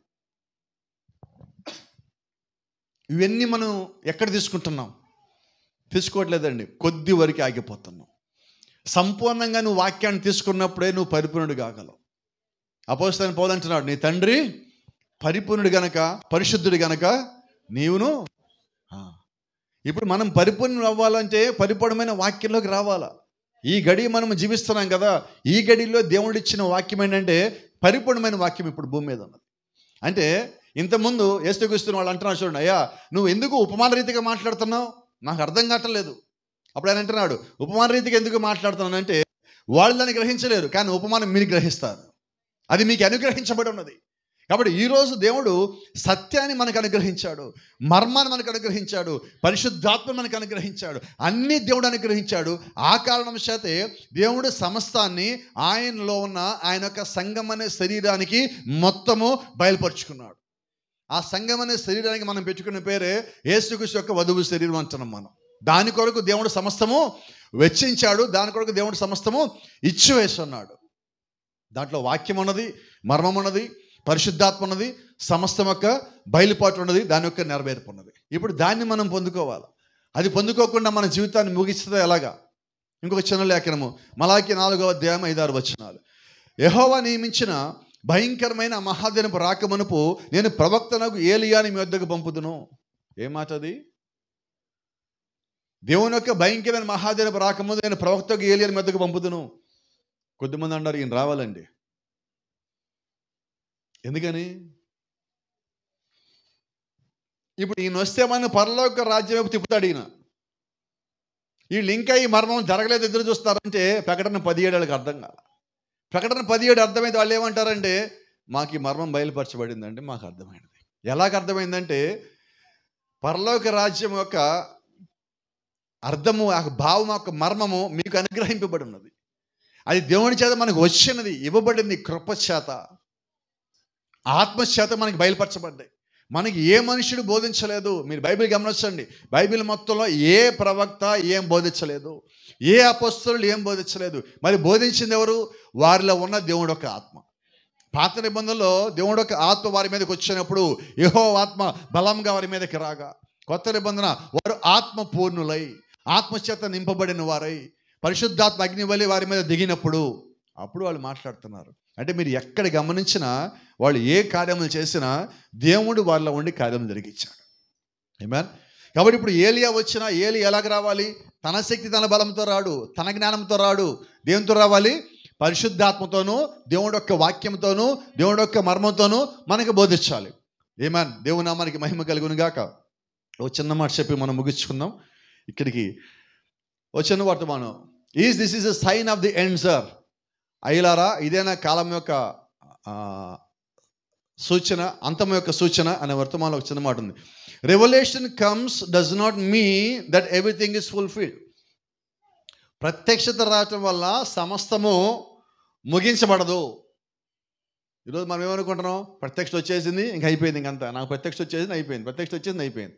ఏమైంది ప్రత్యక్షత వస్తే? ఇంకా అవలా పరిపూర్ణంగా అలా ప్రత్యక్షత రాగానే పరిపూర్ణమైనట్టు కాదు. ప్రత్యక్ష తర్వాత కూడా ఇంకా నువ్వు పొందుకోవాల్సింది ఉన్నది. ఏముండదు అక్కడ మాట? The mystery is here. The mystery, a mystery is scripture. లేఖనంలో మర్మం అంటే ఏదో కాదండి, మర్మం అంటే లేఖనమే. ఏమే? లేఖనంలో మర్మం ఉన్నది, ఆ మర్మం కూడా లేఖనమే. అది మనకు వివరించేవాడు పరిశుద్ధాత్ముడు. అవునా? ఎందుకని బైబిల్ చెప్పింది, బోధించిన దాన్ని సమస్తాన్ని మీకు తిరిగి బోధించేవాడు, జ్ఞాపకం చేసేవాడు పరిశుద్ధాత్ముడే. లేఖనంలో ఏది మనకి మర్మంగాను ఉపమాన రీతిగాను బోధించి దాచిపెట్టబడి ఉండదో దాన్ని మనకి బయలుపరిచేవాడు పరిశుద్ధాత్ముడు. ఏమా? మర్మం ఎక్కడుంది? ఇప్పుడు లేఖనంలో దాచిపెట్టబడింది. ఆ దాచిపెట్టబడిన లేఖనాన్ని మనకు అర్థమయ్యేలాగా చెప్పేవాడు పరిశుద్ధాత్ముడు. ఇప్పుడు మనం ఎవరు బోధించాలి? వ్యక్తి, పరిశుద్ధాత్ముడు. పరిశుద్ధాత్మను బోధిస్తే నువ్వు దాన్ని గ్రహిస్తావు, లేకపోతే నువ్వు గ్రహించలేవు. అక్కడ అదే మాట ఉంది. It's a previously hidden truth not divinely revealed. అది గతంలో దాచిపెట్టబడిన మర్మమై ఉన్నది. అయితే ఇప్పుడు దేవుని కృపను బట్టి అది బయలుపరచబడింది. ఎవరిని బట్టి? కేవలం దేవుని కృపను బట్టి. గమనించండి, a supernatural element still remains despite the revelation. ప్రత్యక్షత కాకుండా ఇంకా ప్రత్యక్షతను నువ్వు పొందుకున్న తర్వాత ప్రత్యక్షత మాత్రమే కాక ఇంకా ఏదో రావలసి ఉన్నది. ఏంటి ఆ ఏదో అంటే పరిశుద్ధాత్ముడు. ఏమా? దానికి ఒక చిన్న మాట మీకు చెప్తాను. ఇక్కడ ప్రకటన మత్తయి సువార్త 16వ అధ్యాయంలో ప్రభువైన యేసుక్రీస్తు పేతురుతో మాట్లాడుతున్నాడు. అక్కడ 16వ అధ్యాయం 16, 17, 18 వచనాలు మాట్లాడుతూ అంటున్నాడు, సీమోను బర్యోనా, నీవు ధన్యుడువు. రక్తమాంసము నీకు ఈ సంగతి బయలుపరచలేదు, కానీ పరలోకమందు నా తండ్రి నీకు సంగతి బయలుపరచును. కాబట్టి నీవు పేతురువు, ఈ బండమైన నా సంఘం కట్టుదును. పరలోక తాళం చెవులు, పరలోక రాజ్యం యొక్క తాళం చెవులు నీకు ఇచ్చేదను. రైట్. ఇప్పుడు పేతురు ఏం పొందుకున్నాడు అక్కడ? మొట్టమొదటి ప్రత్యక్షత, ఆ తర్వాత పరలోక రాజ్యం తాళం చెవులు. నిజమేనా? మరి ఈ రెండు పొందుకున్న పేతురు యేసుక్రీస్తు సిలువేశ్వరు ఎందుకు పారిపోయాడు? యేసుక్రీస్తు ఎవరు నాకు తెలియదని. Despite revolution you need something more than that. పరిశుద్ధాత్మ నీకు కావలసి ఉన్నది ప్రత్యక్షత మాత్రమే కాదు. బయలుపరిచిన వాడు దేవుడే, అయితే అది సంపూర్ణం చేయాల్సిన వాడు దేవుడే. ఇప్పుడు నాకు బయలుపాటు వచ్చింది, మంచిది వచ్చింది సరే, మర్మం తెలిసింది సరే, దాని ముగింపు ఏంటి? మర్మం నాకు తెలిస్తే మర్మం నన్ను నా స్థానంలో కూర్చోబెట్టాలి. I should be in my position. See, always every mystery will bring you to your position. Then the Holy Spirit will come to you and will anoint you. నిన్ను ప్రతి ఒక్క మర్మము నిన్ను దేవుడి దగ్గరికి, వాక్యం దగ్గర, స్థానం దగ్గర నడిపిస్తుంది. ఆ నడిపించిన తర్వాత పరిశుద్ధాత్ముడు నీ మీదకి వచ్చినప్పుడే నీకు నీ స్థానం ఏంటో తెలుస్తుంది. అప్పుడుదా నాకు నా స్థానం తెలియదు. నా స్థానం తెలియాలంటే నేను వాక్యంలో పరిపూర్ణతకి రావాలా. ఈరోజు మనం ఎలాగేయం, ఐ నో దిస్ మిస్టరీ, నాకు ఈ మర్మం తెలుసు, నాకు ఆ మర్మం తెలుసు, నేను ఆ పుస్తకం చదివా, ఈ పుస్తకం చదివా, నాకు ఎక్కువ తెలుసు, నాకు ఆ కోడ్ తెలుసు, ఈ కోడ్ తెలుసు. జీవితం ఎక్కడ? బైబిల్ మొత్తం బట్టి పెట్టావు, పరలోకం వెళ్తావా? కోడ్లు మొత్తం బట్టి పెట్టాం, పరలోకం వెళ్తావా? ఒక చిన్న మాట చెప్తాను. వాక్యం నీ యొద్దకు వచ్చినప్పుడు వాక్యం నిన్ను కొట్టకుండా ఉండదు. వాక్యం నిన్ను కొడుతుంది. ఎందుకు కొట్టిందంటే నువ్వు కొట్టినా తట్టుకుంటావు, ఎన్నికలో ఉంటే, లేకపోతే పారిపోవటమే. పరిశుద్ధాత్మ మనల్ని కొట్టినప్పుడు మనం తట్టుకున్నామంటే అర్థము మనం ఎంపికలో ఉన్నామని. ఈరోజు మన కుటుంబంలో ఎన్ని ఒత్తిళ్ళు వచ్చినాయి, సంఘంలో ఎన్ని ఒత్తిళ్ళు వచ్చినాయి, ఎన్ని ఇబ్బందులు వచ్చినాయి, ఎంతమంది సంఘంలోని కుటుంబంలో మన శోధనకు గురి చేశారు, అయినా మనం ఇంకా వర్తమానంలో ఉన్నామంటే అది దేవుడి కృపే అంట. ఎప్పుడు మనం పారిపోవాలి, నా వల్ల కాదని, ఎన్నోసార్లు విసిగిపోయా, మన వల్ల కాదని, అయినప్పటికీ నువ్వు బయటికి పోలేకపోయావు. కారణము ముద్రించబడి ఉన్నావు, ఆత్మలో ముద్రించబడి ఉన్నావు, ఆయనలో ముద్రించబడి ఉన్నావు. ఎక్కడికి పారిపోగలవు చెప్పు ఒక మాట? పారిపోగలమా? కేవలం మర్మం తెలియటం వల్ల సంపూర్ణం కాలేదు. Despite the revelation you need the Holi spirit. పరిశుద్ధాత్మ ప్రత్యక్ష మాత్రమే కాదు, పరిశుద్ధాత్మ కూడా నీకు కావాల్సి ఉన్నది. పరిశుద్ధాత్మ పొందుకోవటం వల్ల ఇప్పుడు పేతురు ఏమంటున్నాడు? క్రీస్తు ఎవడు నాకు తెలియదు అన్నాడు. ప్రత్యక్ష పొందుకుని ఏం చేశాడు ఇప్పుడు చెప్పండి? వాళ్ళు ఆయనతో పాటు 3.5 సంవత్సరాలు పరిచయం చేశారు, ప్రతి మర్మం ఆయనకి బోధించాడు, ఆయన వాళ్ళకి బోధించాడు. అయినా కానీ సిలువ వేసినప్పుడు ఎంతమంది ఉన్నారు అక్కడ? ఒకడు యోహాను, మరి ఇంకెవరు లేరు, వెళ్ళిపోయారు, మొత్తం పారిపోయారు. అంటే నువ్వు పరిశుద్ధాత్మను పొందుకోవటం వల్ల నీ దగ్గర ధైర్యం కలిగిన ఆత్మ లేదు, బలమైన ఆత్మ లేదు, వాక్యం కూడా నిలబడే రోషం లేదు, ఇవన్నీ లేవు. మర్మం తెలిసింది. ఇప్పుడు మన జీవితం కూడా ఎలా ఉందంటే నాకు మర్మాలు తెలుసు. నువ్వు పరిశుద్ధాత్మను పొందుకోకుండా కేవలం మర్మం తెలుసుకుంటే ప్రయోజనం ఏంటి చెప్పండి? మన ఇంట్లో అటుకులు ఉన్నాయి, మర్మరాలు ఉన్నాయి, మర్మాలు కూడా ఉన్నాయి, పరిశుద్ధాత్మ మాత్రం లేదు. చెప్పండి, ఆ మూడికి తేడా ఏం లేదు నా దృష్టిలో, పరిశుద్ధాత్మ లేకపోతే. అంతేనా? నేను బైబిల్ 30 సార్లు చదివా, ఉపయోగం ఏంటి? 70 సార్లు చదివా, దానిలో 70 వారాలు, ఉపయోగం ఏంటి? 700 సార్లు చదివా, 7 ముద్రలు, ఉపయోగం ఏంటి? ప్రకటన కన్నా మొత్తం బట్టా, ఉపయోగం ఏంటి?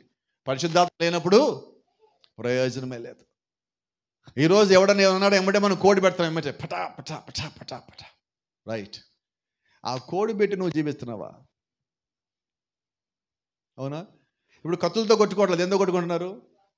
గట్టిగా చెప్పండి. కోడిలు కొట్టుకుంటున్నారు. నువ్వు కోడితో కొట్టుకోవాల్సిన పని లేదు, దేవుడు చూడలేదా? మళ్ళీ కోడిలతో ఫైటింగ్ ఎందుకు? పరిశుద్ధాత్మ చూడలేదా? పరిశుద్ధాత్మ లేని చోటేది. రహస్యం చెప్పనా? ఆయన హృదయంలో ఉంటే, నేను చూస్తా ఉంటే నువ్వు ఆ పని చేయగలవా? ఏమా? నువ్వు సంఘానికి ఇబ్బంది కలుగజేయగలవా? నీ ఆత్మీయమైన జీవితానికి ఇబ్బంది కలుగజేసుకోగలవా? నీ కుటుంబంలో ఆత్మీయతను దెబ్బకొట్టగలవా? ఇవన్నీ లూసిఫర్ కార్యాలండి, దేవుడి కార్యాలు కాదు. ఆత్మీయంగా నువ్వు ఎదగాలని దేవుడు ఆశపడతాడు, నువ్వు బలపడాలని దేవుడు ఆశపడతాడు, నీకు వాక్య మర్మం తెలియాలని, నువ్వు ప్రత్యక్షత పొందుకోవాలని, వాటన్నిటికైనా మించి పరిశుద్ధాత్మను పొందుకోవాలని దేవుడు ఆశపడుతున్నాడు. ఈ లోకపు సంగతులు మనం పరిగెత్తుదామా? లోకపు కార్యాలు మనం పరిగెత్తుదామా? దేవుడు యొక్క ఆత్మ కిందకి పరిగెత్తుదామా? నువ్వు ఒక్కసారి దేవుడు యొక్క ఆత్మ కిందకు వస్తే నీకు ప్రత్యక్షత వస్తుంది, వాక్య మర్మం తెలుస్తుంది, సత్యము తెలుస్తుంది, హృదయం మార్చబడుతుంది, జీవితం మార్చబడుతుంది, సాక్ష్యం మార్చబడుతుంది, నీవు మారుతావు, నీవు అనేక మందిని మార్చగలవు. ఎప్పుడు? ఒక్క పరిశుద్ధాత్మ కిందకు వచ్చాక. ఆయన యొక్క క్రియలు నా లోపల కనిపిస్తూ ఉన్నప్పుడు అవి ప్రజల్ని ఆకర్షిస్తాయి. ఇప్పుడు పేతురు ఒక్కరిని ఆకర్షించలా, మేడగలోంచి కిందకి దిగిన తర్వాత పేతురులో ఉన్న పరిశుద్ధాత్మ ప్రసంగం చేయటం వల్ల 3000 మంది ఆకర్షించబడ్డారు. ఇది పేతురు కార్యాలు కాదండి, పేతురులో ఉన్న పరిశుద్ధాత్మ కార్యములు. పౌల్లో ఉన్న పరిశుద్ధాత్మ కార్యములు, ప్రవక్తల్లోనూ వర్తమానికుల్లో ఉన్న పరిశుద్ధాత్మ కార్యములు. మరి ఆ కార్యములు అక్కడితో అయిపోలేదు. ఈరోజు ఇంకా అది జరగవలసి ఉన్నాయి. అది మన జీవితాల్లో జరగవలసి ఉన్నాయి, మన కుటుంబాల్లో జరగవలసి ఉన్నాయి. ఇంకా మాట్లాడితే, కొంచెం లోతుగా మాట్లాడితే, అది నా జీవితంలో జరగవలసి ఉన్నది. ప్రతి ఒక్కరి జీవితంలో జరగవలసి ఉన్నది. ప్రతి ఒక్కరికి దేవుడు ఆయన పరిశుద్ధాత్మ వరమును అనుగ్రహించి ఉన్నాడు. అనుగ్రహించిన వరము మన జీవితాల్లో క్రియ చేయాలని దేవుడు ఆశపడతా ఉన్నాడు. దానికి తగినట్టు జీవితం మనం జీవించాలి. సువార్తకు తగినట్టుగా, వాక్యానికి తగినట్టుగా, ఆత్మను పొందుకోవడానికి తగినట్టుగా మనం జీవించినప్పుడే దేవుడి యొక్క క్రియలు, కార్యములు మన లోపల కనిపిస్తాయి. అప్పుడు మనం పరిపూర్ణులము.